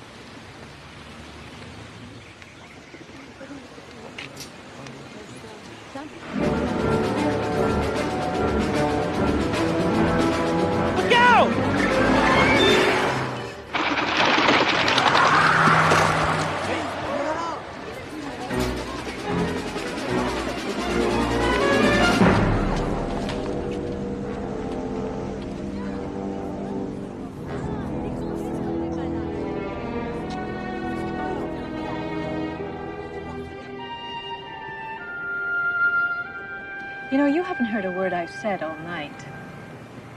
Something about Cleveland? You're back in your Dita Krugman mode, aren't you? It's that obvious, huh? David, I know how badly you want to find Krugman. I mean, I know that's why you swung a transfer here. I know he did something terrible to your family. For God's sake, you've only been in Paris a few months, and the man's been missing for 45 years. You didn't expect it to be easy, did you? Of course not. Besides, you can't even be sure that Washington tip is valid in the first place. No, Krugman is alive, all right, and he's living somewhere here in Paris. That tip came straight from my friend at the OSI. I worked at the embassy for 2 years, and I don't know what that is. It's the Office of Special Investigations. They're the guys that track down Nazis living in the States. Anyhow, Elsa Ramsey was a Majdanek survivor, and she saw Krugman here not more than a week ago. I never heard much about Majdanek. Was it like Auschwitz? Smaller, but yeah, just as bad. Anyhow, maybe this Elsa Ramsey made a mistake, and it wasn't him. Then why was she murdered? Well, you don't know. She was. It could have been an accident. No. She spots Krugman, tells the Sûreté. I talk to her, and 15 seconds later, she's dead. That's no accident. Anyhow, I mean, I saw it. That car deliberately ran her down. Say you're right, that Krugman is here. Well, you keep after him, you could wind up splattered all over the street or something. I don't want that to happen. She saw her mother and father. My grandparents, you understand? She saw them taken to the gas chambers. And her 2 brothers murdered, right in front of her eyes. Krugman would have killed her, too, if he had the chance. As it is, he pretty well left her crippled for life. I'm sorry, I didn't know. In fact, she just had another operation on her legs. I couldn't tell you how many that makes. It's funny, when I was a little kid, I used to think my mother lived at the hospital and just came to our house to visit. But how do you possibly expect to find him? You don't even know what he looks like, right? No one's ever seen a picture of him, even from when he was young. So, all you have is a sort of a rough description from your mother, and she was, what, 13 years old at the time? I know it is not going to be easy. If it was easy, they would have found him years ago. But I have to keep looking. I just have to. Can't you understand that? Of course. I just don't want to see you overshadow everything else in your life. Like us, for instance. Captain Berman, please. You will join me in the van. What the hell are you talking about? I'm afraid I must insist. I assure you I mean you no harm. David, don't. Don't be afraid. Captain Berman will be returned home safely. Now hurry, please.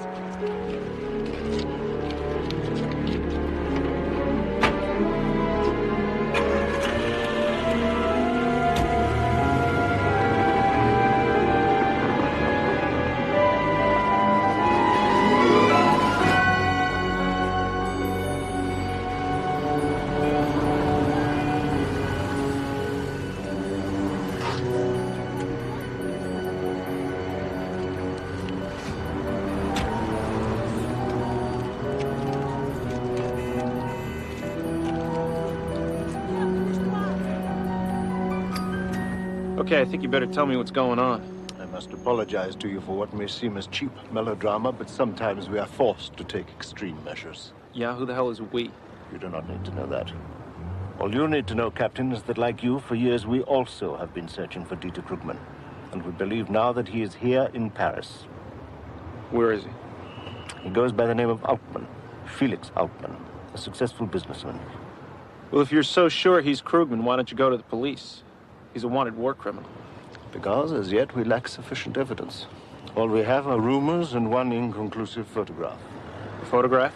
We believed we also had an eyewitness, the same one you had, Elsa Ramsey. Look, if you and who you work with, if you're so sure you've got Krugman, then why don't you just find another Majdanek survivor that can make the identification?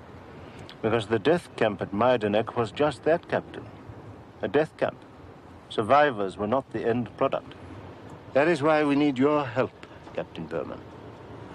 Me? We have sources at the police, at the Sûreté.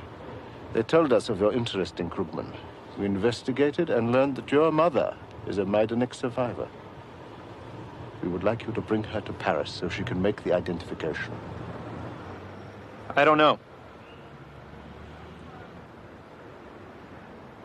When can I see that photograph?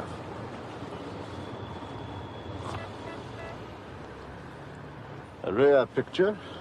It has obviously changed in 45 years. Which is why we need your mother's testimony. Where can I see him? You can't see him at home or in his office. He refuses to see strangers. But we have learned that every Thursday morning he goes to a mineral spa outside the city. Where is this spa? It's called L'Eau de Dieu.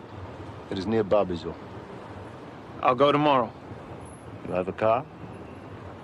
I can borrow one. How do I contact you? We will contact you. And now you're free to go. Just as I promised the young lady.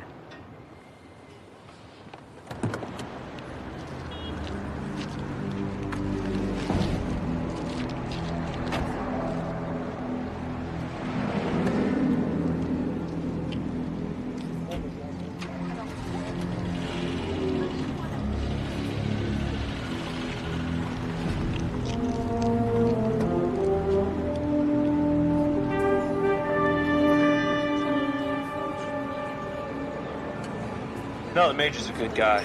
I just said I had some urgent personal business, and he gave me the day off. Oh, I still don't think you should go. I mean, if he is Krugman, then he's a very dangerous... Look, we talked that all out. I've got to go. I want to see what he looks like. That's all I want, really. You sure it's okay about the car? Yeah, as long as you don't go over 110. I'll have to pack by 5. Maybe I should cop an urgent personal business plea, too, and go along with you. Well, I can probably get away, too. No, it's my problem. I'll deal with it. It's better I go alone. Really. Here's the quickest way to get there. But make nice, huh? It's a classy joint. Come on, I'll show you where I parked the car. And you better get back to work. Don't worry. I'll be okay.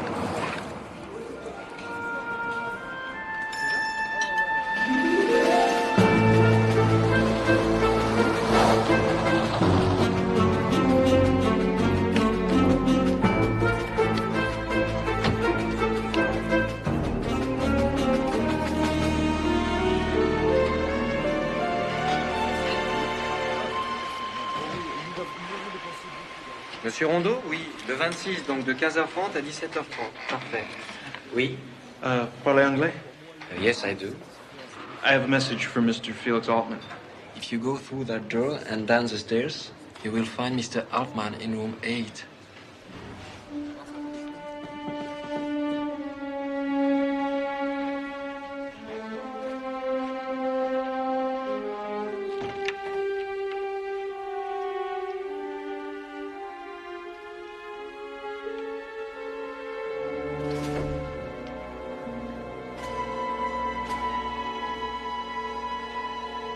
Vous vous trompez de pièce, monsieur.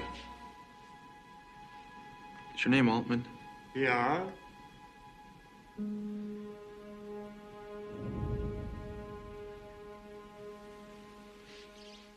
Young man, what is it you want here?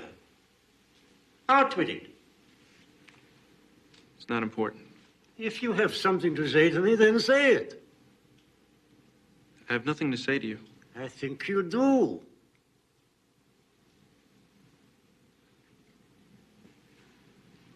You want to talk about Majdanek?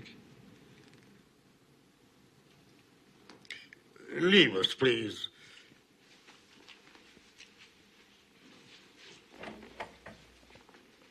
Who are you? How did you get in here? Doesn't matter. But I think it does matter. No, what matters, Herr Krugman, is what you did at Majdanek. What are you talking about? You know what I'm talking about. My name is Altman. Felix Altman. Please, don't lie to me. I've seen your picture. You're Dieter Krugman. Oh, man, you're a fool.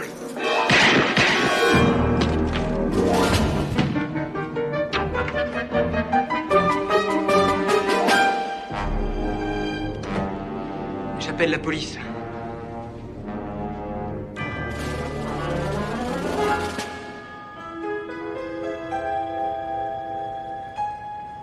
It's been over 3 years, Perry. Not since Dan's funeral. I know, Helene, and I'm sorry. We've been too long apart. No. No apologies necessary. We're too long friends for that. Besides, I never contacted you either. There's still no excuse. Stan will always be my closest friend. He always said you were the one who got him through law school. No, in class, he always took the best notes. But you, how are you? Fine. They tell me I'll be out of here in a few days. Same old problem? Now it's my hip. All the pressure from the bad leg. All right, Helene. Why did you call me? You remember our son, David? Of course I remember it. Well, now he's a captain with the Marines. He's attached to the American Embassy in Paris. Not a bad assignment. He's being charged with murder. Tell me. He's accused of killing Dieter Krugman. The Nazi? The one from Majdanek? The one who did that?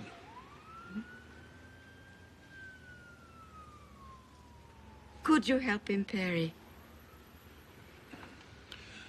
France has a different code of law. I don't even speak the language.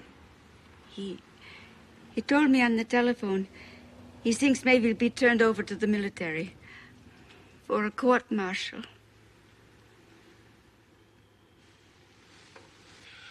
My associate will be on his way to Paris tomorrow morning. I'll join him day after. Perry, thank you. Thank you.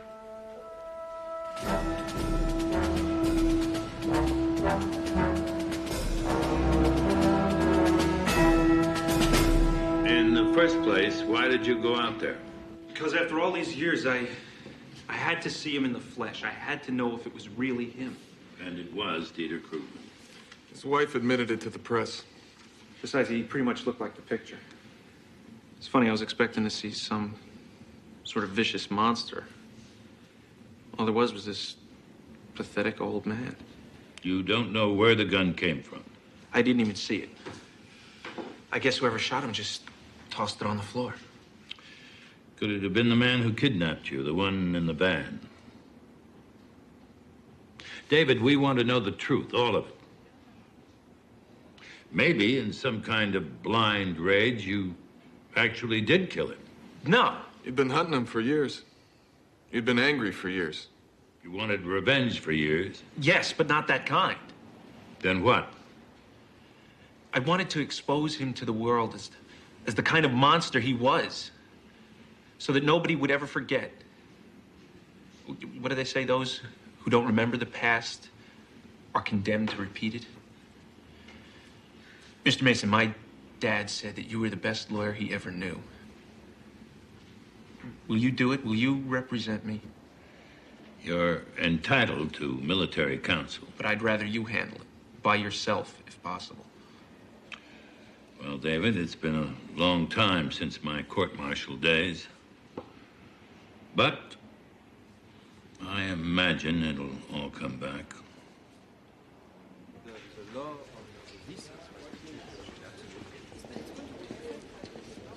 Mr. Mason. Lieutenant Fletcher, investigating officer for the court-martial. How do you do? This is my associate, Ken Melansky. We've met. There's a rumor, Mr. Mason, that you're going to represent Captain Berman before the court. More than a rumor, we are. In that case, it's something you should know. We sent the gun that was recovered at the murder scene to Washington for testing. It arrived back this morning. And it's definitely been identified as the weapon that fired the lethal round. I would have expected that. The serial number on the gun indicates it was the 9mm automatic, issued to Captain David Berman the day he reported here for duty.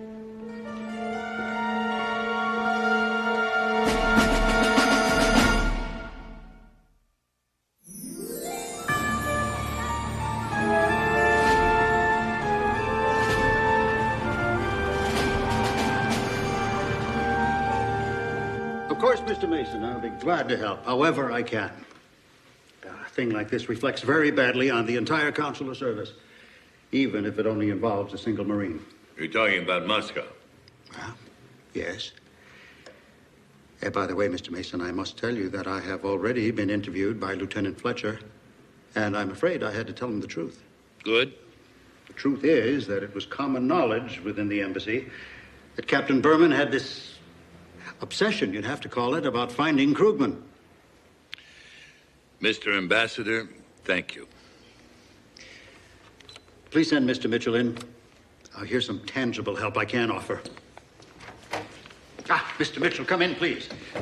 I want you to meet Mr. Perry Mason and Mr. Ken Molansky. They'll be representing Captain Berman at the court-martial. Gentlemen, this is Kurt Mitchell of our American Services Division. Good to meet you. Hi.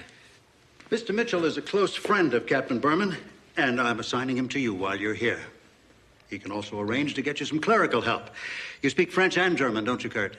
Enough so that I'm not intimidated by the waiters, and enough to cut through a lot of bureaucratic red tape. Great. Since Della couldn't make the trip, Kurt can take her place. Della, I hope the change in gender won't be a problem. I think we can make the adjustment. But, yes, you can help us, Mr. Mitchell. Gladly, but please call me Kurt. All right, Kurt. Mr. Molansky has the names of some people we'd like to talk to. I need their addresses and their phone numbers. Is that people within the embassy? Oh, no. Potential witnesses.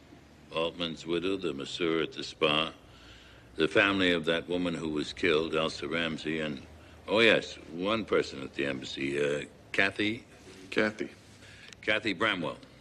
I'll get right on it. Now, Mr. Mason, I will do whatever I can to facilitate your stay. But I myself must maintain a totally neutral position with regard to the guilt or innocence of Captain Berman. What I mean is, I can't interfere with the progress of the court-martial.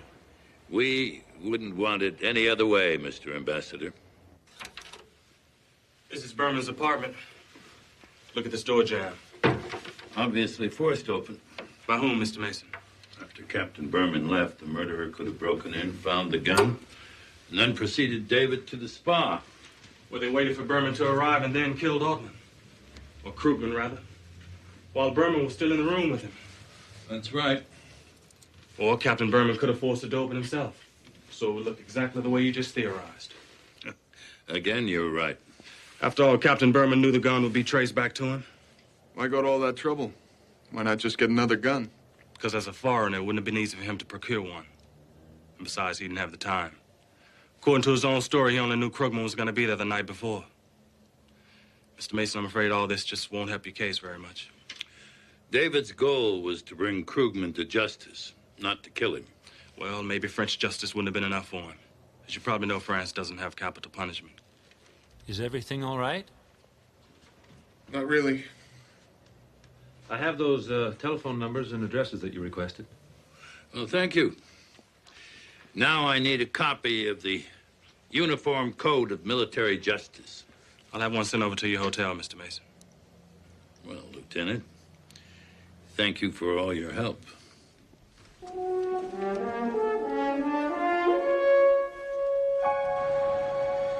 No, ask anything you want. All right. All right. I know you were good friends with David's parents and all, but do you really think he didn't do it? I think he didn't do it. And as I told Lieutenant Fletcher, I think he never intended to do it. But he had a fixation and a great frustration about Krugman.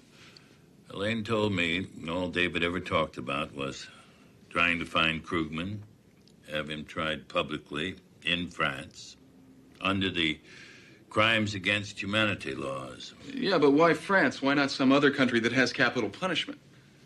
I mean, weren't most of the Majdanek survivors Poles and Germans? There were French nationals, too. Like Helene, like her whole family. That's right. So where do we start tomorrow? With the usual suspects. I'll start with Krugman's widow. You start with Kathy Bramwell. Yes, I've known for years my husband was Didier Krugman. How did you find out? Before we were married, I was helping him to move from his apartment. And by chance, I came across his identification card of Madnik. So he had to admit who he was. He swore to me he intended to tell me before we were married. He wanted no secrets between us. And then he burned the identification card. He warned me people would always be looking for him.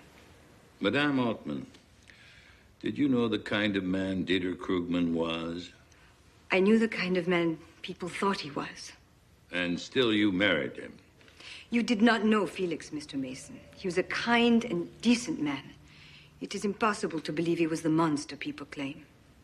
Aside from people who were looking for Dieter Krugman, did he have any enemies? Let me put it this way. Did Felix Altman have any enemies?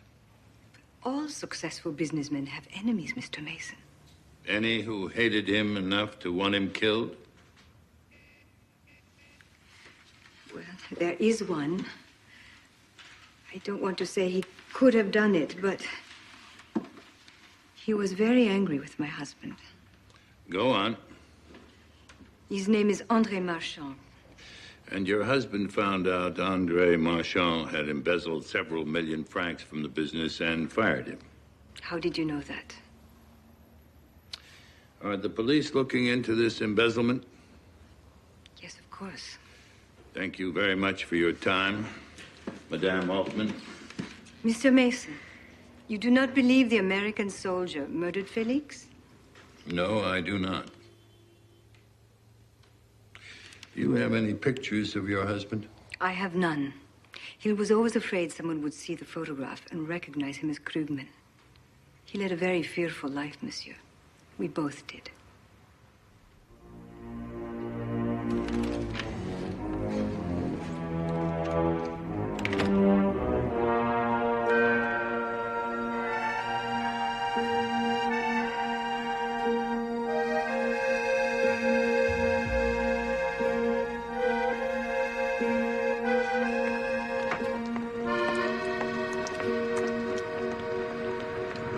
Watch guys do that in New York.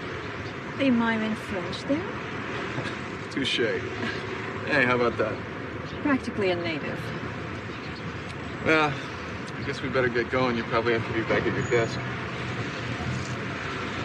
Anyway, you were saying you actually got the license plate number of that van? After I drove away with David, I wrote it down on a piece of paper. At least whatever I could remember. But then when he called me later and said everything was okay, I just forgot about it. Still have that piece of paper? In my pocket. I think it's important. Could it help David? It might. I remember there were a couple of 7s and a 9. I don't know. Anyhow, I'll get it for you. Can I tell you something else? I think I've seen that same van a couple of times since. Really? Where? When I went out shopping after work the other night. Then yesterday, My God. There it is. Los, schnell!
Yes, I worked for Felix Altman for over 10 years.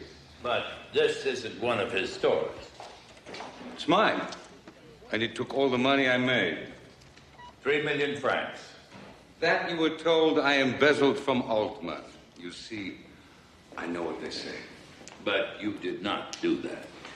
For the past 5 years, Felix wanted to make me a partner in his business. Then, 2 months ago, he changed his mind. Just like that. So I made him pay myself a bonus. To the franc, exactly what I would have got if he had kept his promise. I consider it a fair settlement. Of course, he found out and fired you. Yes, but that was all her doing. Madame Altman? She made him change his mind about the partnership. Why? Because she is the most greedy and cold-hearted person I have ever met. In fact, it would not surprise me to learn that she was in some way responsible for her husband's death. She said the same about you. That does not surprise me. Do you know her history, monsieur? Well, I know she'd been a dancer in the Folie Bergère, and that she was much younger than her husband. When she became too old to appear naked on the stage, she seduced the old man into marriage. Why would she want him dead? Because lately the company had been losing money, and she wanted him to sell out so she could keep all her precious capital.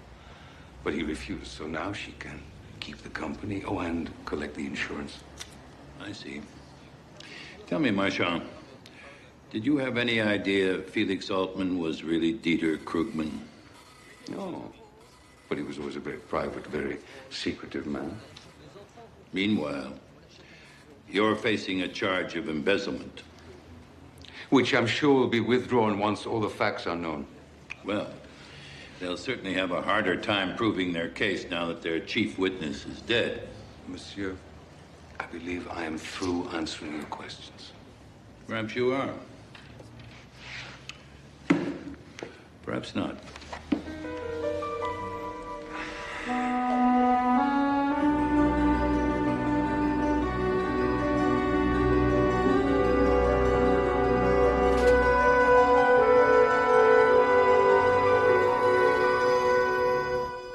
Excuse the way the place looks. I wasn't expecting visitors.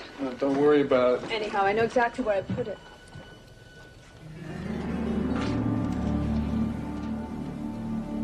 Oh, God.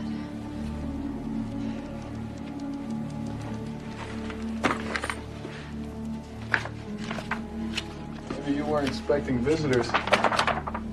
You sure as hell had some. It's gone. The license number. They took it.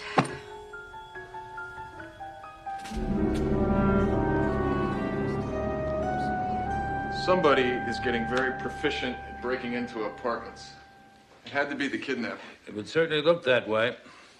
Barry thinks that your friends in the van weren't so friendly. That they might have set you up, framed you for Krugman's murder. Maybe, but whatever. I don't want you to involve Kathy anymore.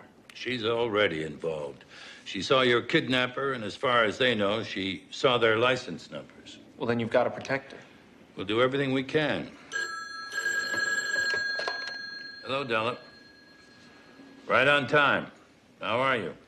I'm just fine. How's it going over there? Still trying to sort our way through 45 years of history. Well, I suppose there's a worse place to do it. Oh, by the way, the district attorney is asking for a continuance on that Haskell case. Tell the DA it's fine with me. But did you reach the INS about Elsa Ramsey?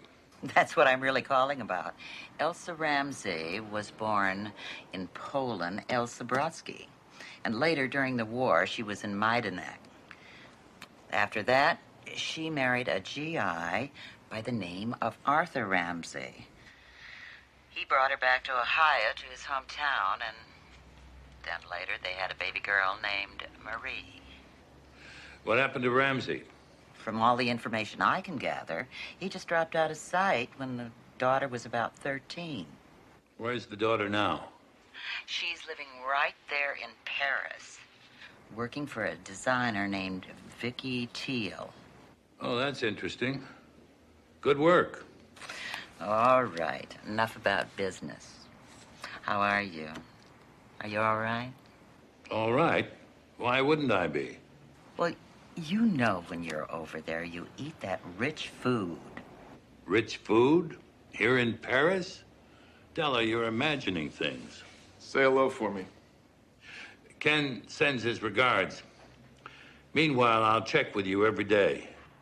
Give you a cholesterol count. You're bad, Perry. Bad.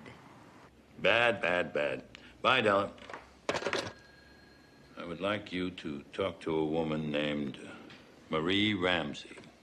She's Elsa Ramsey's daughter. She works for the fashion designer Vicky Teal.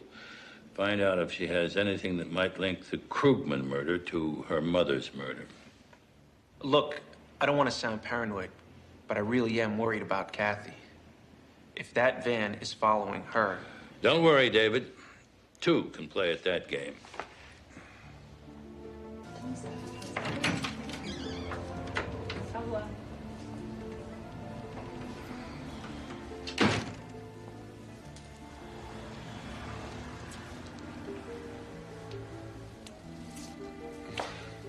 Quel avez-vous, monsieur?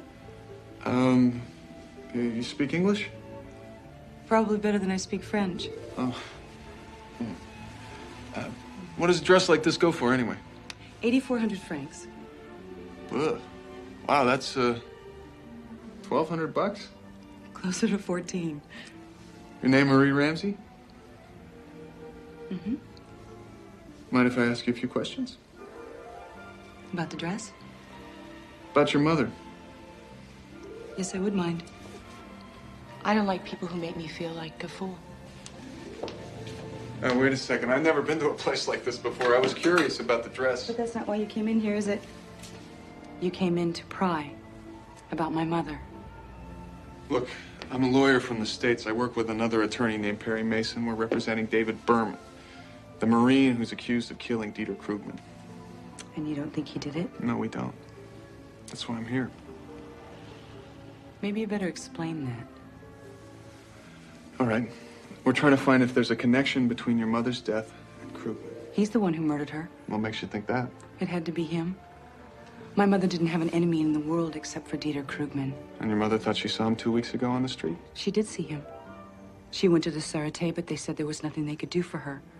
But Berman had been making inquiries about Krugman, so I guess they told him and he contacted her. This is kind of personal. But after your father, after he... After he ran out on us? Why'd your mother bring you back here? Why not Poland? She couldn't face the memories, the nightmare, and she had friends here. Could you tell me about it? The nightmare?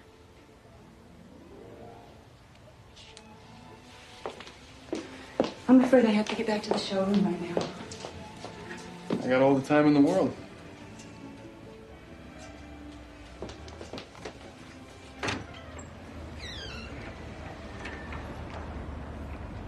My mother was sent to Majdanek as forced labor, as a laundress. Maybe you don't know, but Majdanek wasn't like Auschwitz or Treblinka. In what way? I mean, there was a death camp, but there was also an internment center attached to it, a concentration camp. That's where my mother worked. But Krugman was at the death camp. Yes, but because of my mother's duties, she had to go there, to the other side.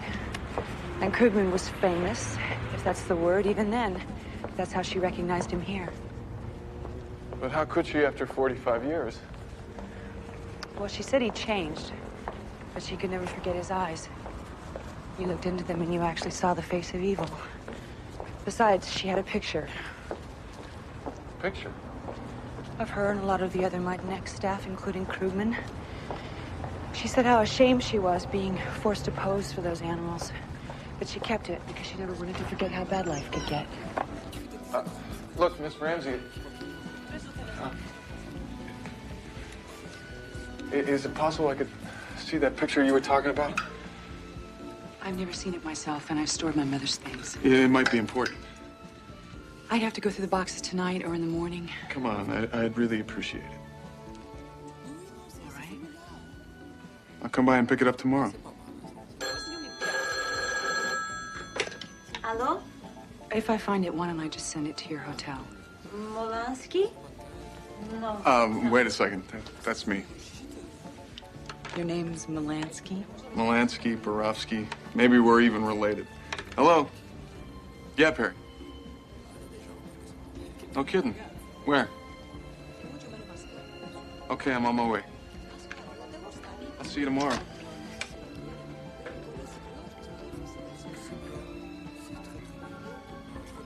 You sure must have a lot of pull with the ambassador to get me all this time off. He's being very cooperative. Anyhow, I'm so glad you're representing David. I just wish I could be of more help. If only I could remember that stupid license number. May not be important, Kathy. But it is. This is far enough. What's far enough? Are you certain you could recognize David's kidnapper if you saw him again? Oh, sure. I mean, it was only a few seconds, but I'd know him anywhere. Look over there. The van. Why don't you give me the keys? No. See over there, les gendarmes?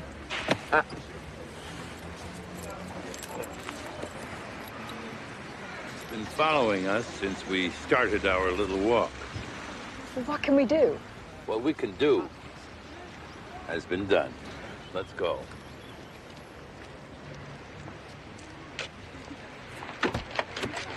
That's him. That's the man who took David. What do you want? Who are you? Who do you work for? I cannot tell you that. Then perhaps you would like to tell those gendarmes over there why you engage in kidnapping and murder. We do not murder. Ken, ask some of those fellows over there to step over here, will you? Sure. No. Wait. What is it you want? I want to know who you are and what you're after, and who you work for. It will take a moment. You have just one.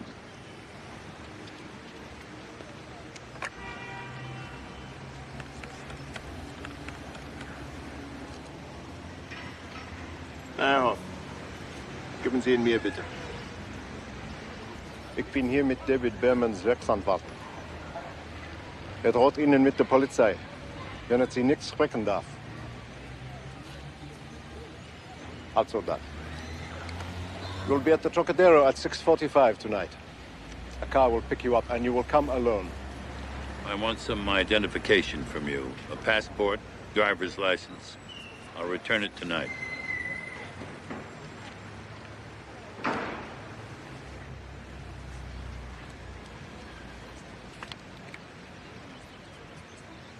Karl Meyerhoff. Well, Karl Meyerhoff, if that car doesn't arrive at 6:45, the Sûreté will be looking for you. The car will be there. Give him back the keys.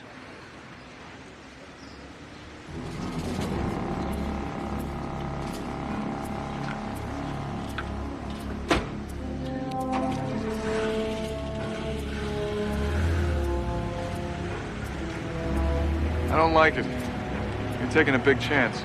I'm sure before this is over, you'll both be taking a big chance.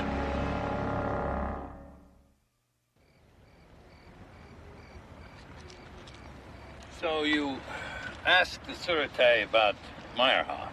Yes, but so far nothing. And I'm checking up on Daniel Altman and Andre Marchand. Oh, and I have a list of the court-martial brass, most of them coming in from Brussels, from NATO. That car should be here. Still don't think you should go. Not alone. I agree, you don't know these people. How about Kurt and I follow behind in my car? No, if they spot you, they'll call it off. We can't take that chance. This might be it.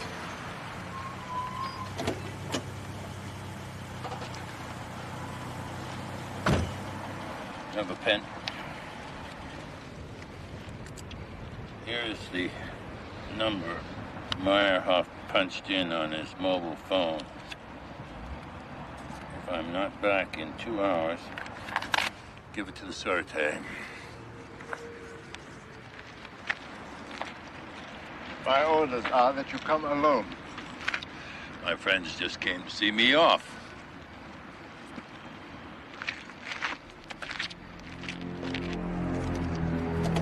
can't make out the plates. I hope he knows what he's doing. He usually does, but tonight, I don't know.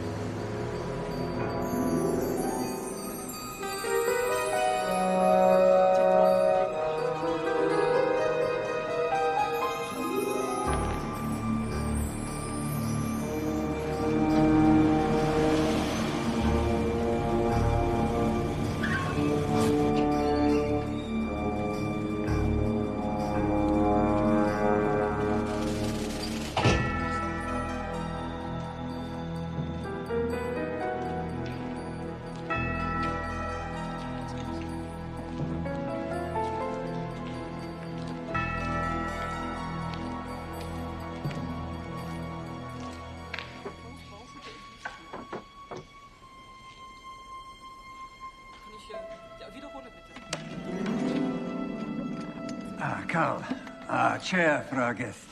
No, I won't stay very long. You wanted to see me, Mr. Mason? I don't know your name. Otto Rossen. That still doesn't tell me very much. Mr. Mason, have you ever heard of the Treblinka uprising in 1943? Yes. Almost 60 prisoners escaped the death camp. And I was one of them. I lived in the woods like an animal for 6 months. During this time, I made a promise to God and to myself that if I survived, I would spend the rest of my life tracking down the Nazi barbarians who visited their unspeakable horrors against the world. That's what you do now? For 44 years, I've been a hunter. I worked behind the scenes with your own OSI in Washington, with my friend Simon Wiesenthal, and with others all over the world. Wiesenthal and the others work out in the open, with the public. As did I, Mr. Mason, until a few years ago when our offices in West Berlin were firebombed, and 3 of our people died. We've been obliged to go undercover since we came here in search of Krugman. I represent David Berman, charged with the murder of Dieter Krugman. I'm looking for the person who committed that murder. You imagine it might be me, or someone who works with me? Well, now that I know who you are, that conclusion doesn't seem unreasonable. Why should we want to kill Dieter Krugman? Because he's your prey, and France does not have the death penalty. Ah, but you missed 2 important points. First, we could easily have arranged for Krugman to be transported to a country where there is the death penalty. He committed crimes against the humanity of many nations. In truth, we regret that Krugman is dead. If he'd been captured and put on trial, the impact on the public would have been immeasurably more powerful. And, Mr. Mason, the public, the world, must never be allowed to forget.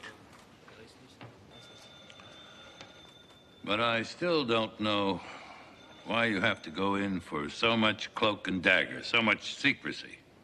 Because, as I told you, we had to go underground. And because Odessa has a price on my head. A very, very flattering amount, I must admit. You've heard of Odessa, Mr. Mason? A network of ex-Nazis and Nazi sympathizers? Many people assume that Odessa is only fiction, but unfortunately it's all too real, and its tentacles are everywhere. So this cloak and dagger you refer to is our means of preserving our security. I'd like to see the picture of Krugman that was shown to Captain Berman. I thought you'd ask. Carl? Many of these butchers had very little trouble establishing new identities after the war. May I keep this?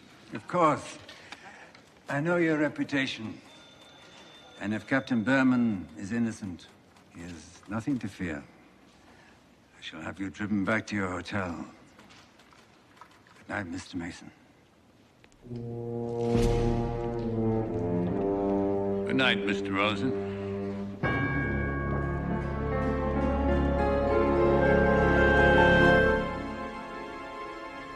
Hey, good morning. Bonjour. Oh, yeah, whatever. That's really beautiful. Look, you don't have to keep pretending. I'm not pretending. I like it. This is the only thing you really came to see.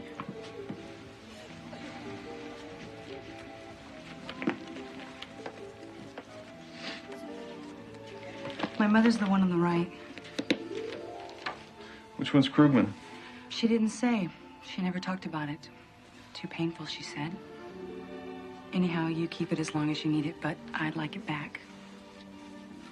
Do you have any plans for dinner tonight? You don't need to do that. I know I don't. But I'm a stranger in town and I don't speak the language. And I thought it would be nice to have dinner with a fellow American. Especially such a beautiful one. I don't think that's such a good idea. Besides, I'm not American. I've spent more time here than in the States. I pretty well think of myself as French. Well, then do it in the name of closer U.S.-French relations. Think of Gene Kelly and Leslie Caron. Okay. Dinner. But no dancing through any fountains. Darn. I'll call you later.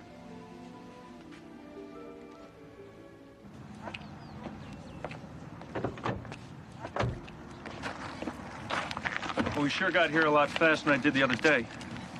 Just wish I hadn't come in the first place. Let's go. They're expecting us.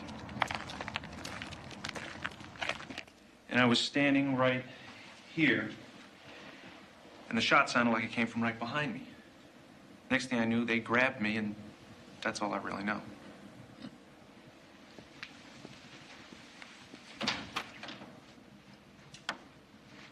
So, somebody could have fired from the back of that door and escaped unseen. Everybody who came in after that shot came through that door.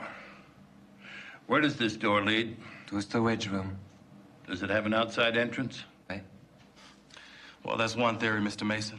But it's a bit hypothetical to convince the court-martial. Lieutenant, you were right about that today, but today is not tomorrow. The court is called for 10 a.m. Let's go. What about the fingerprints on the gun? What about them? There were no fingerprints, you know that. Doesn't that work for David? Not really. Prosecution could argue how this cold and calculating defendant carefully wiped his fingerprints from the gun as his victim lay dead at his feet.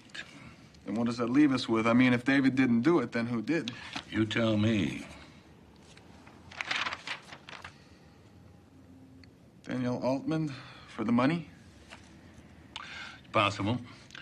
We should check that insurance out. I've got some stuff on her coming in the morning. Andre Marchand? Another possible. Kurt, see if the Sûreté can verify his whereabouts the day of the murder. Okay.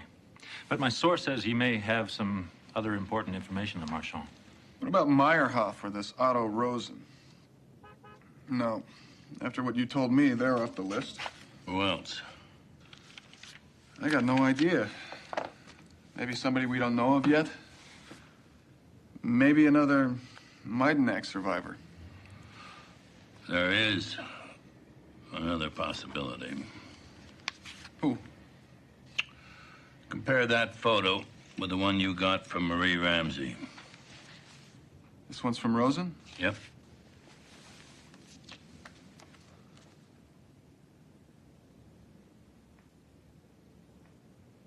It's the same face. So,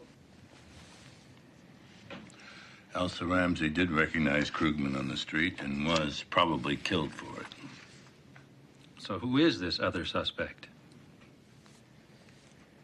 If your mother were murdered, wouldn't you want vengeance on whoever did it? By the way, Ken, how did your dinner go this evening? Perry. There's no way she could have done it. Probably not. When you return that photo, do a little digging. Whatever you say. But I can't even imagine her being involved. Nor could I.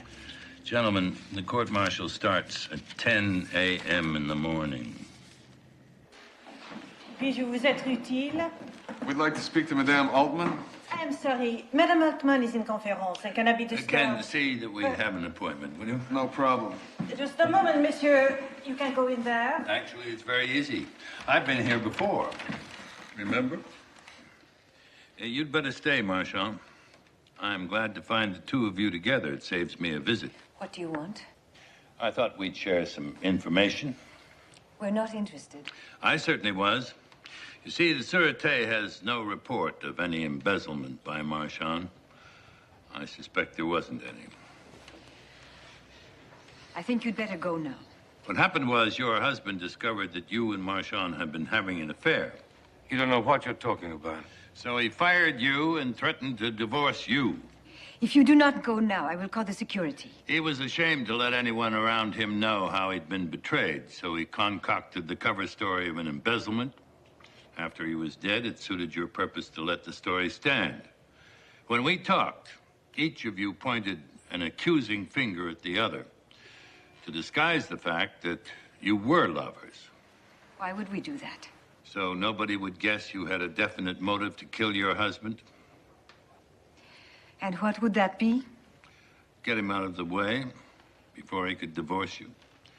So you'd inherit whatever estate he had left, plus whatever insurance there was. The two of you would live happily ever after. It's lies, a pack of lies. André, please, be quiet. Mr. Mason, some of what you say is true. We are lovers. But we had nothing to do with the killing of my husband. I swear it to you. You may have to. In front of a court-martial that starts in half an hour. Bonjour.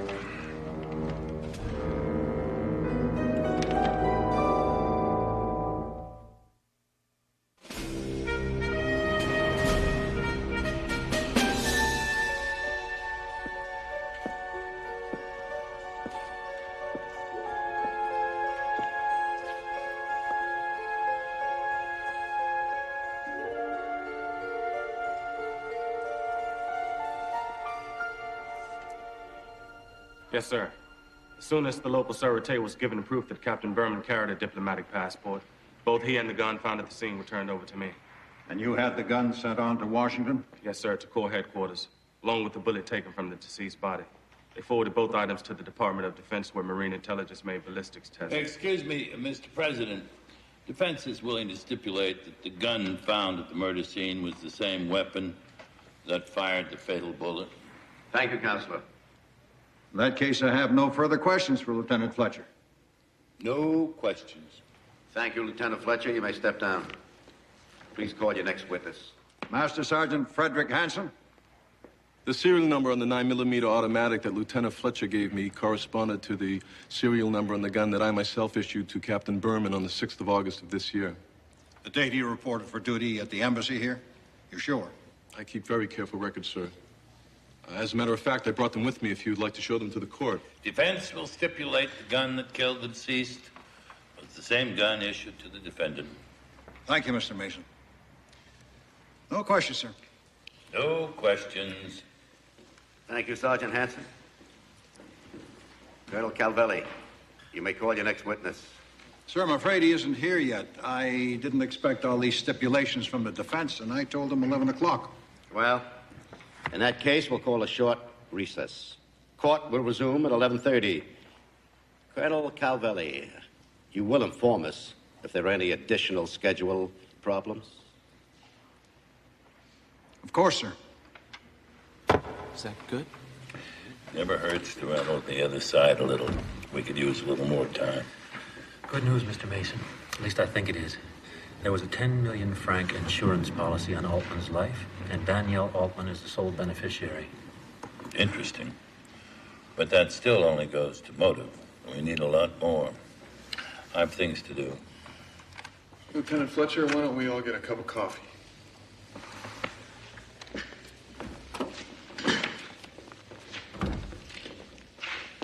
Well, Mr. Ambassador, sit down. Mr. Mason, things don't seem to be going well.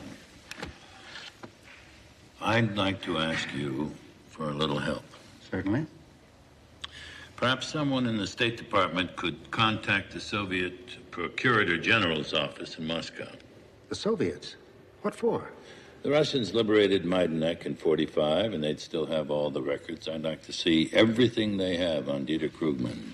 You really think they'll cooperate? Yes, I do. But I'd appreciate it if you'd keep your inquiry as private as possible. I'll do what I can, but why do you need their files on Krugman? Well, so far I have a lot of questions and very few answers. Maybe the Soviets can supply some. Or maybe not. Yes, he seemed very intense. Very, how you say it, menacing. Objection. Calls for a conclusion. Move to strike. Sustained. The witness's answer will be stricken. What exactly did Captain Berman say? He said he wanted to talk to Monsieur Altman about Majdanek, is it? Then I left the room, but after I shut the door, I could still hear voices, angry voices. Then what happened? Didier and I, Didier is the receptionist. We heard the shot, and we ran back to the room. We saw the American staring down at Monsieur Altman's body. Did you see the gun? Yes, it was on the floor, not far from the body.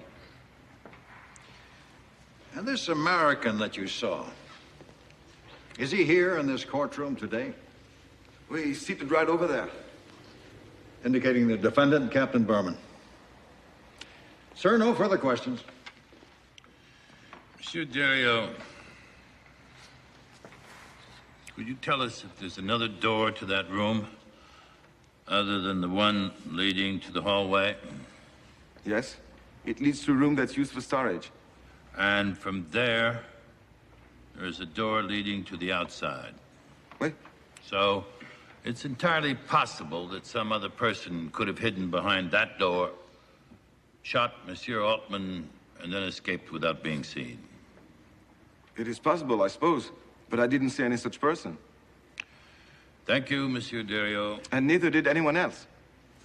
I move that last remark be stricken.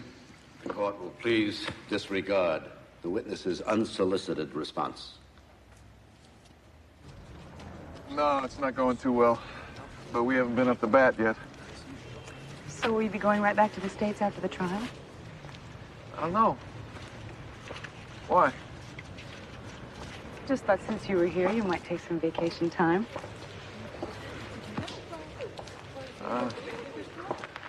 I doubt it. Too many cases pending back home. How about you? How about me what?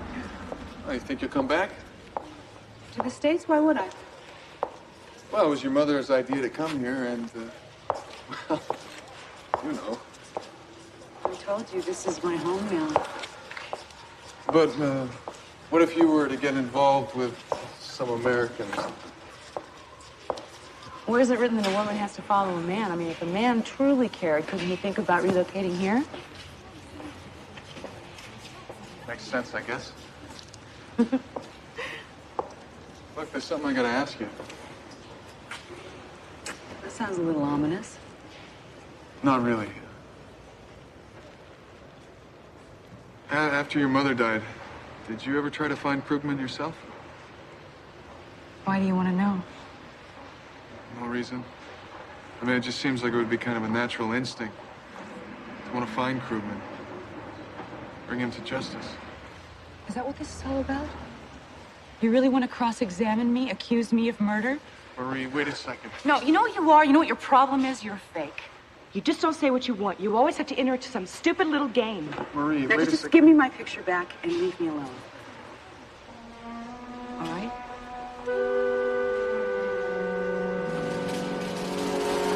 Hey, wait.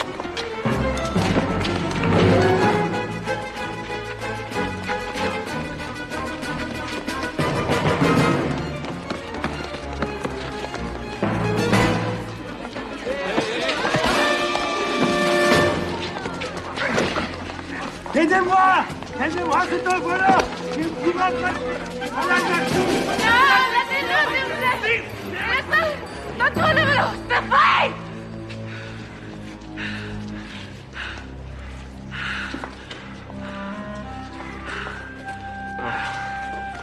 I'm sorry about your picture. It's okay. Are you all right? It depends. Depends on what. And whether or not I can see you again. Here or in America? Here for now. Come here.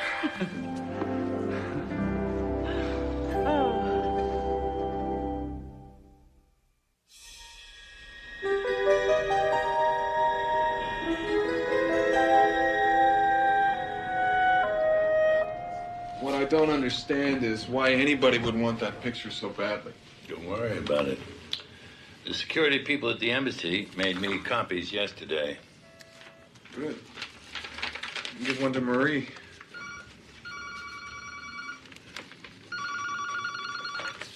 Hello? Yeah, hold on a minute. It's Ambassador Todd. Hold on a minute.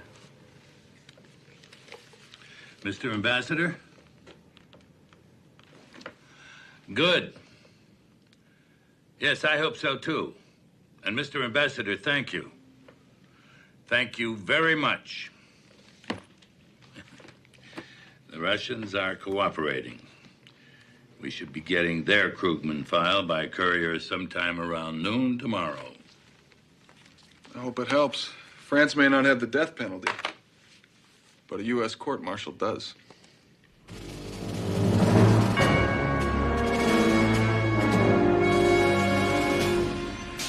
Well, I don't know that I'd call it an obsession. What would you call it? Objection. What she would call it is irrelevant. Sustained. But he arranged to have himself transferred to Paris, made repeated inquiries about Krugman at the Sûreté, even met with a woman who claimed that she could identify him. Now, surely that was more than just idle curiosity. Objection. Witness is not a psychiatrist. Sustained. Miss Bramwell, isn't it true that the defendant often said that no matter what, he had to find Dieter Krugman? Objection irrelevant and calls for hearsay. No. It goes to state of mind and motive. Overruled, Mr. Mason. You may answer the question, Miss Bramwell. Yes. That's what he said. No more questions. Miss Bramwell, what did David tell you was his ultimate objective when he found Krugman? Objection. No foundation or relevancy. Oh, Mr. President, it was Colonel Calvelli's inquiries that opened the door to this subject. Overruled. The witness may answer the question. He wanted a public trial, so everyone in the world would know what Krugman did. Did he ever say one word about wanting to kill the man? No.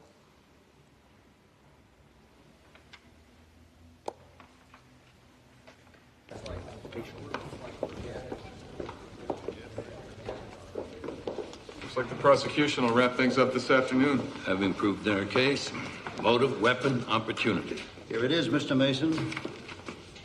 Moscow? Our decoding people made a translation for you. Ken, bring David to the conference room. Does that help? Maybe the break we've been looking for, but I need more help from you. You know my ground rules. No, believe me. Nothing will compromise your neutrality. I want serious cooperation from the local Sûreté. Well, Mr. Mitchell's been in touch with them. I'm sure he can help. No, I don't think Kurt can handle this. For what I have in mind, the request has to come from the highest level. Besides, there's a question of time. Tell me exactly what you want to do what I can. David, I want your consent to bring your mother here to testify. Well, what for? I mean, you saw her. She's just getting over surgery. I know. We'll make sure she's well taken care of. But what can she do? For starters, she just might save your life. What are you talking about? Who's this? According to the Russians, that's a picture of Dieter Krugman. No, it isn't. Why not? You've seen the picture of Krugman. This isn't the same man. Maybe he had plastic surgery. A lot of those guys did.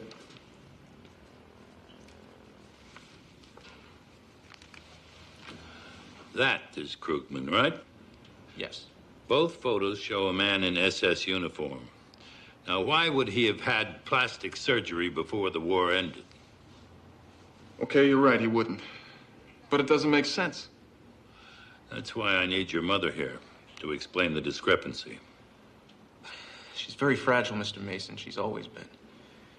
She survived Majdanek. Okay.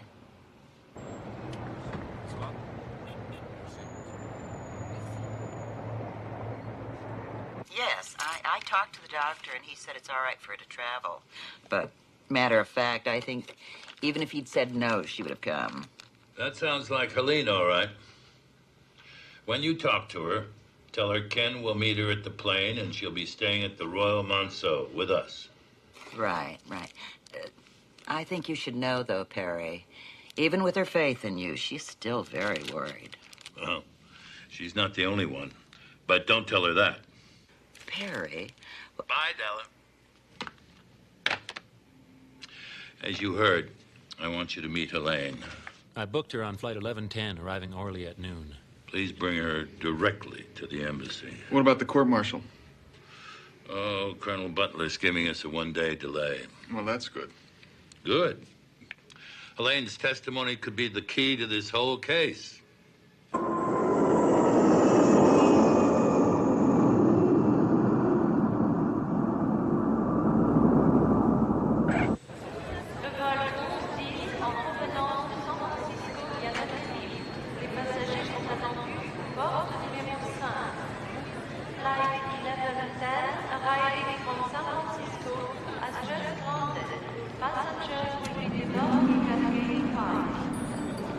Any minute now.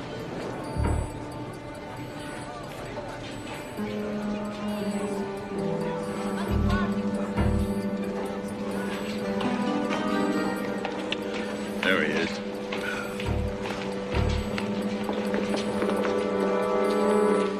Don't turn around and walk out with me. Hey, what the hell do you think? What you feel is a gun, and I will use it if you do not do as I say. Come on, let's go. You have friends arriving here, Meyerhoff? David, is that the man? Yeah, that's him. Sir, you're under arrest. See you much.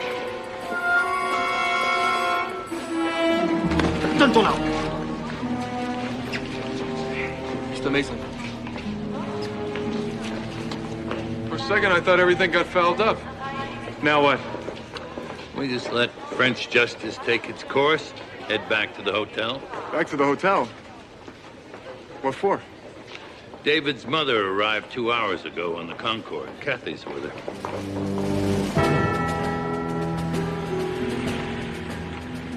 The gate!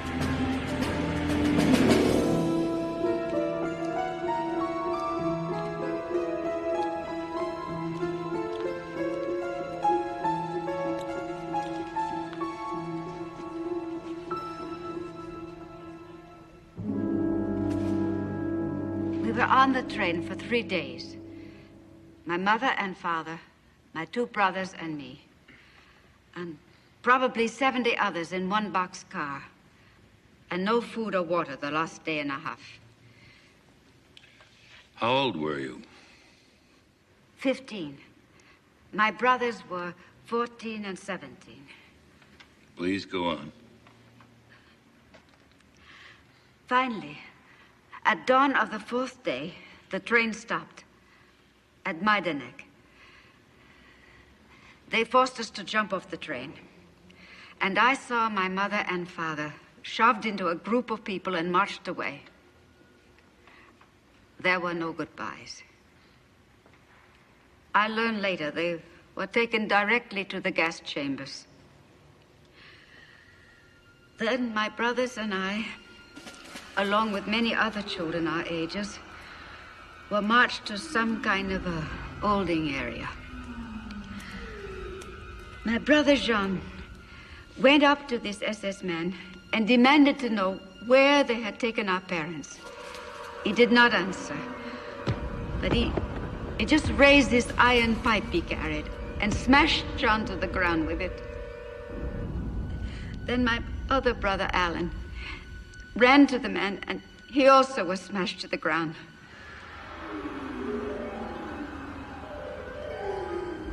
And then he kept hitting him until he was dead.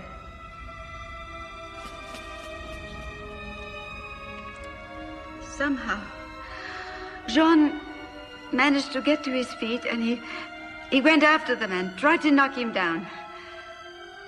But the man raised the iron bar to hit Jean again. I grabbed this piece of glass, and I ran at him. And I grabbed his hand and cut it as hard as I could. He screamed and shook me away. And then he brought the iron bar down on my knee. Then he went back to Jean and finished his killing. Then he raised the bar over my head. He would have killed me too, but another SS officer arrived and ordered him to move all of us immediately to the work barracks. He called the man with the pipe Krugman. Opt Sturmführer Krugman.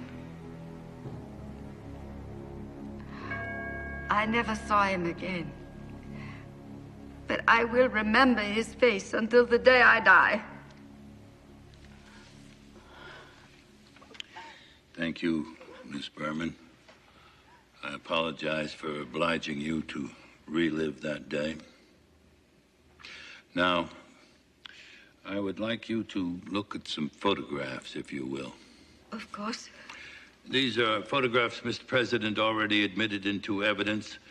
They are identified in your packets as A, B, and C. Mr. Prosecutor, do you have yours?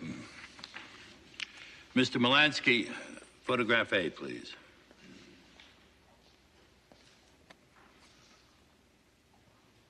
Now, do you recognize that man? Yes, I recognize him. Could you tell us the name of that man? I do not know it, but it is the SS officer who came and ordered Krugman to take us away. He did not mean to, I'm sure, but he saved my life. But the man in that photograph is not Dieter Krugman. No. Photograph B, please. Now, do you recognize the same man in that photograph? Yes, that's him, right there. That man was known as Altman, Mrs. Berman. Felix Altman. But he is here, too. Who is there? Krugman. Right there. Photograph C, please, the Russian photo. And that man, that is also Dieter Krugman? Yes. Yes, that is the monster. That's Krugman.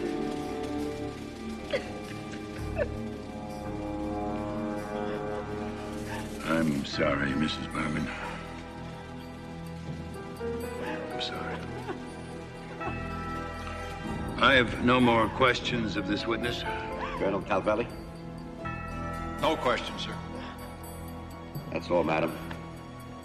We thank you for helping us here today. We'll take a 10-minute recess. Captain Berman, you have permission to assist your mother.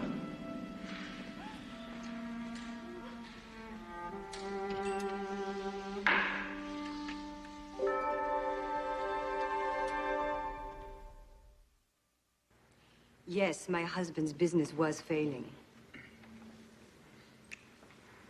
What did he do about that? He was désespéré. He went to everyone he knew to borrow money. To find some money to keep the business going. Did he succeed? No. Madame Altman, I have a few more questions.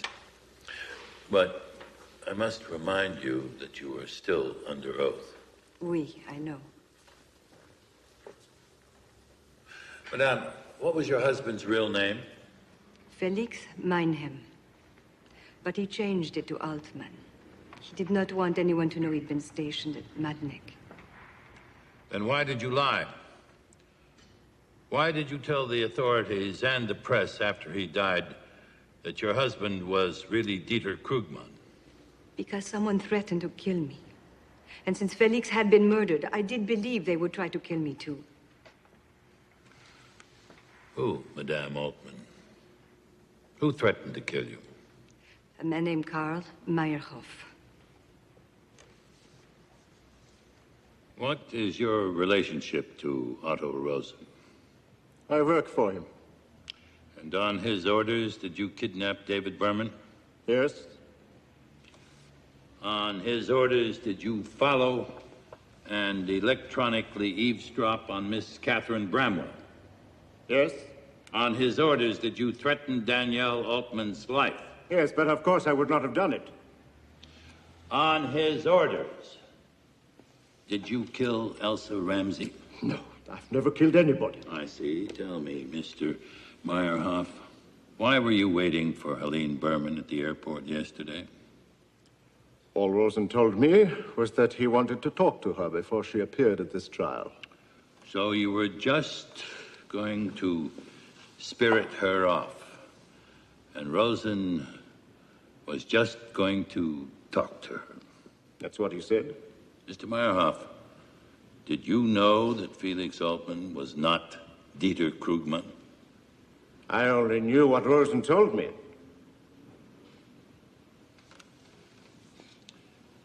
Did you kill Felix Altman? No. Do you know who did? No, but it wasn't me.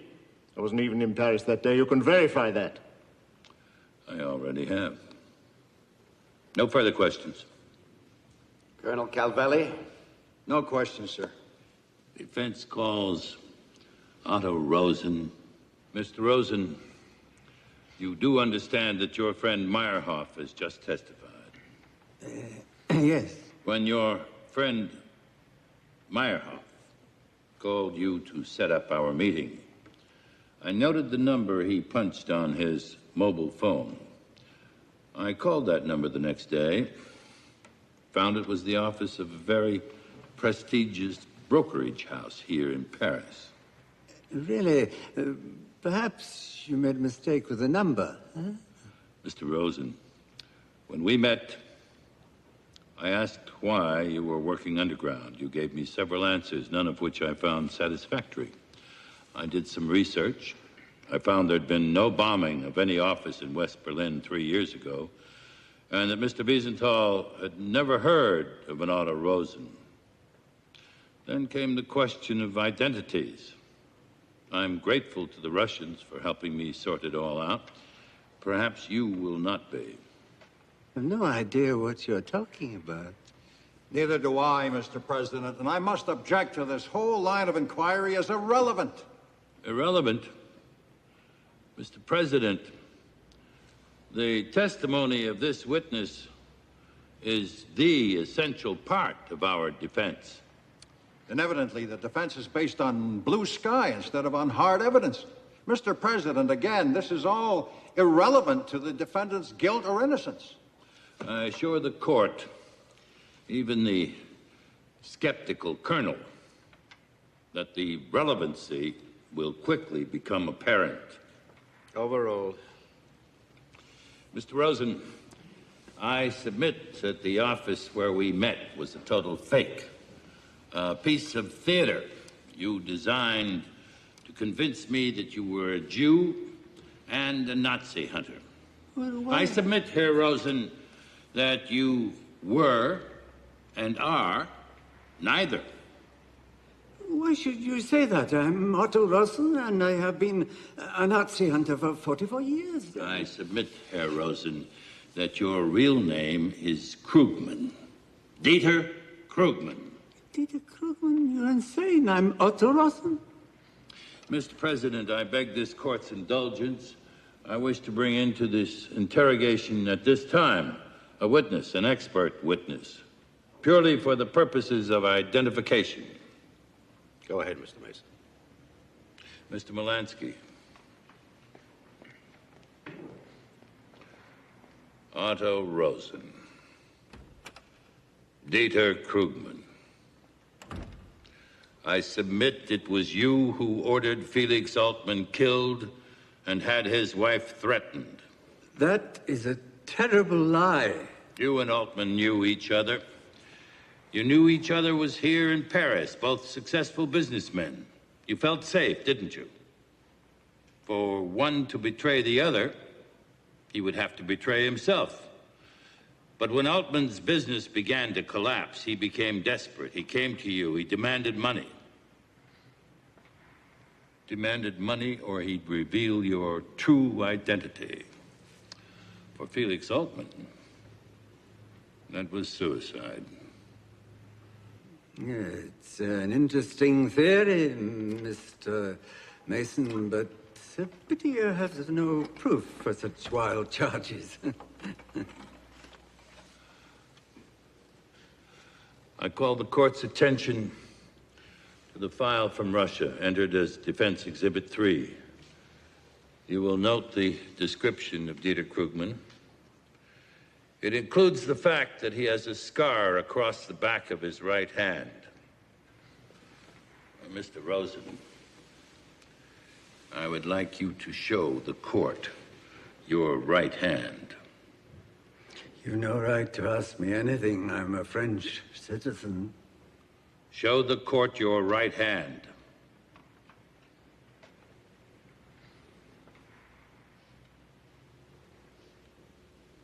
Turn it over.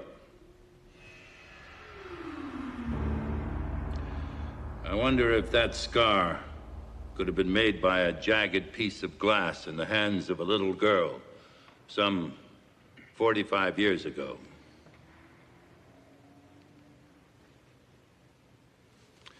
Now, would you please remove your glasses?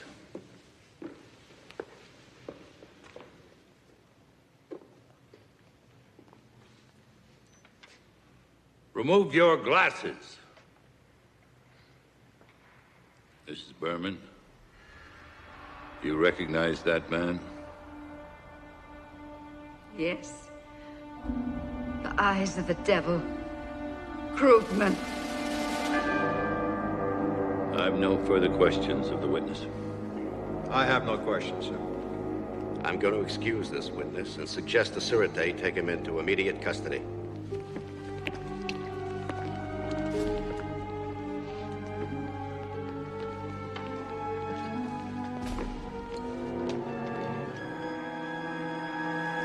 Mr. President, in view of the fact that the prosecution has made a prima facie case against the defendant, and that insufficient evidence has been produced to contradict any element of that case, I move for a directed verdict of guilty of murder in the first degree. I ask the court to defer ruling on that motion until after the testimony of my final witness.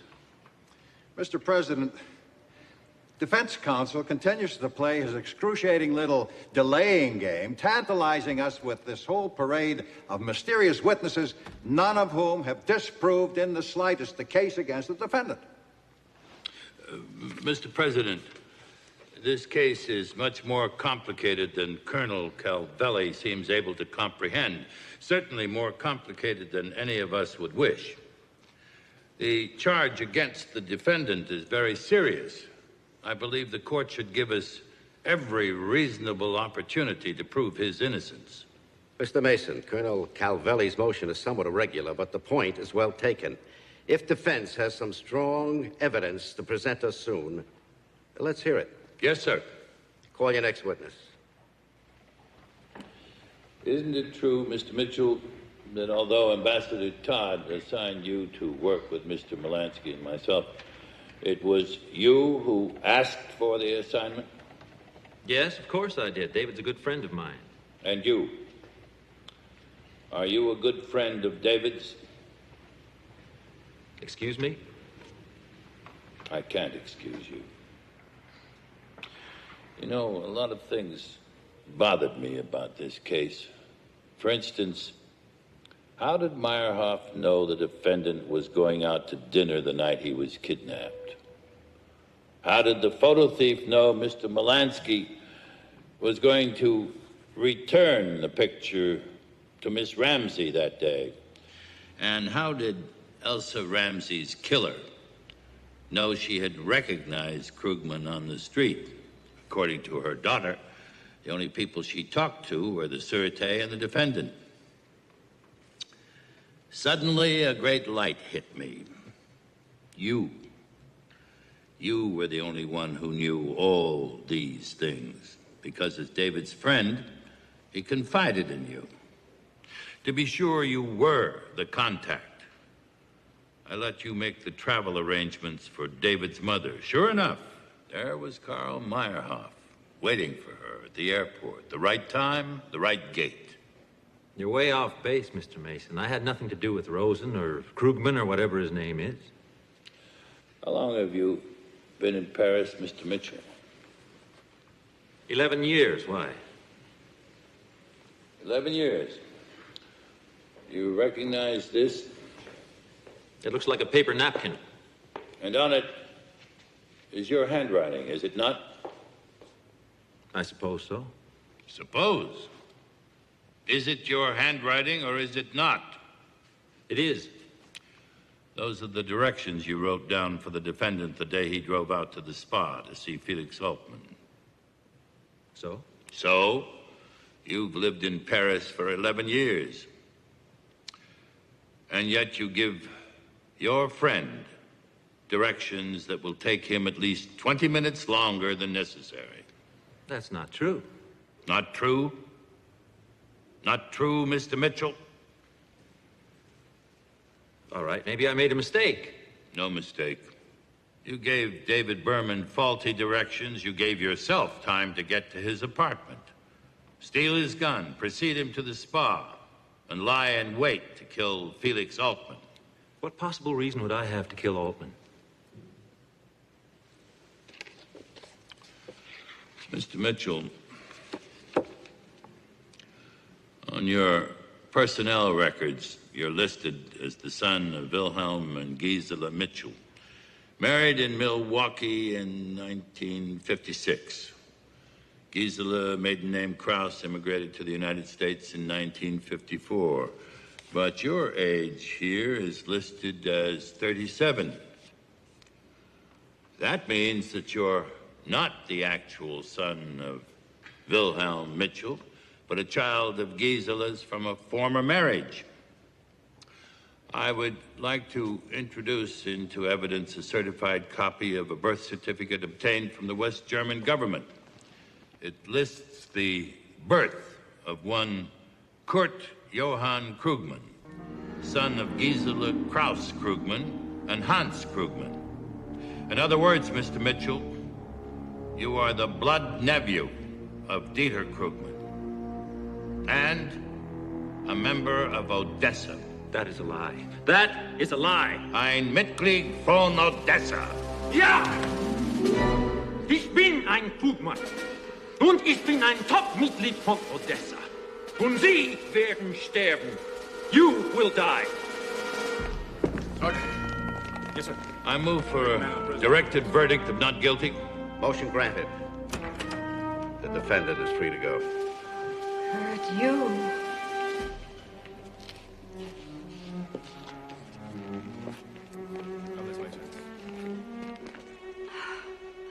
Oh, David. Oh, thank heaven.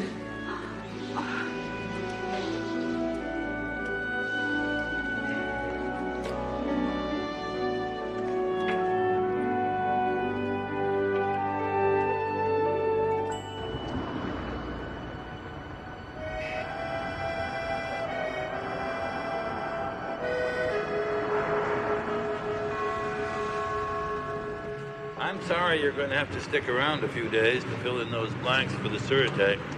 No problem. You ready? My bags are already in the taxi. I'll get mine.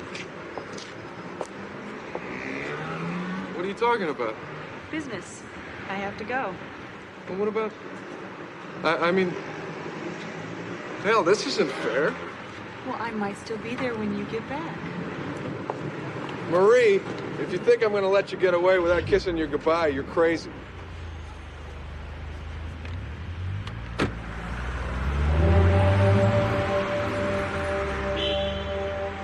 Taxi! Taxi! Oh, forget it. I love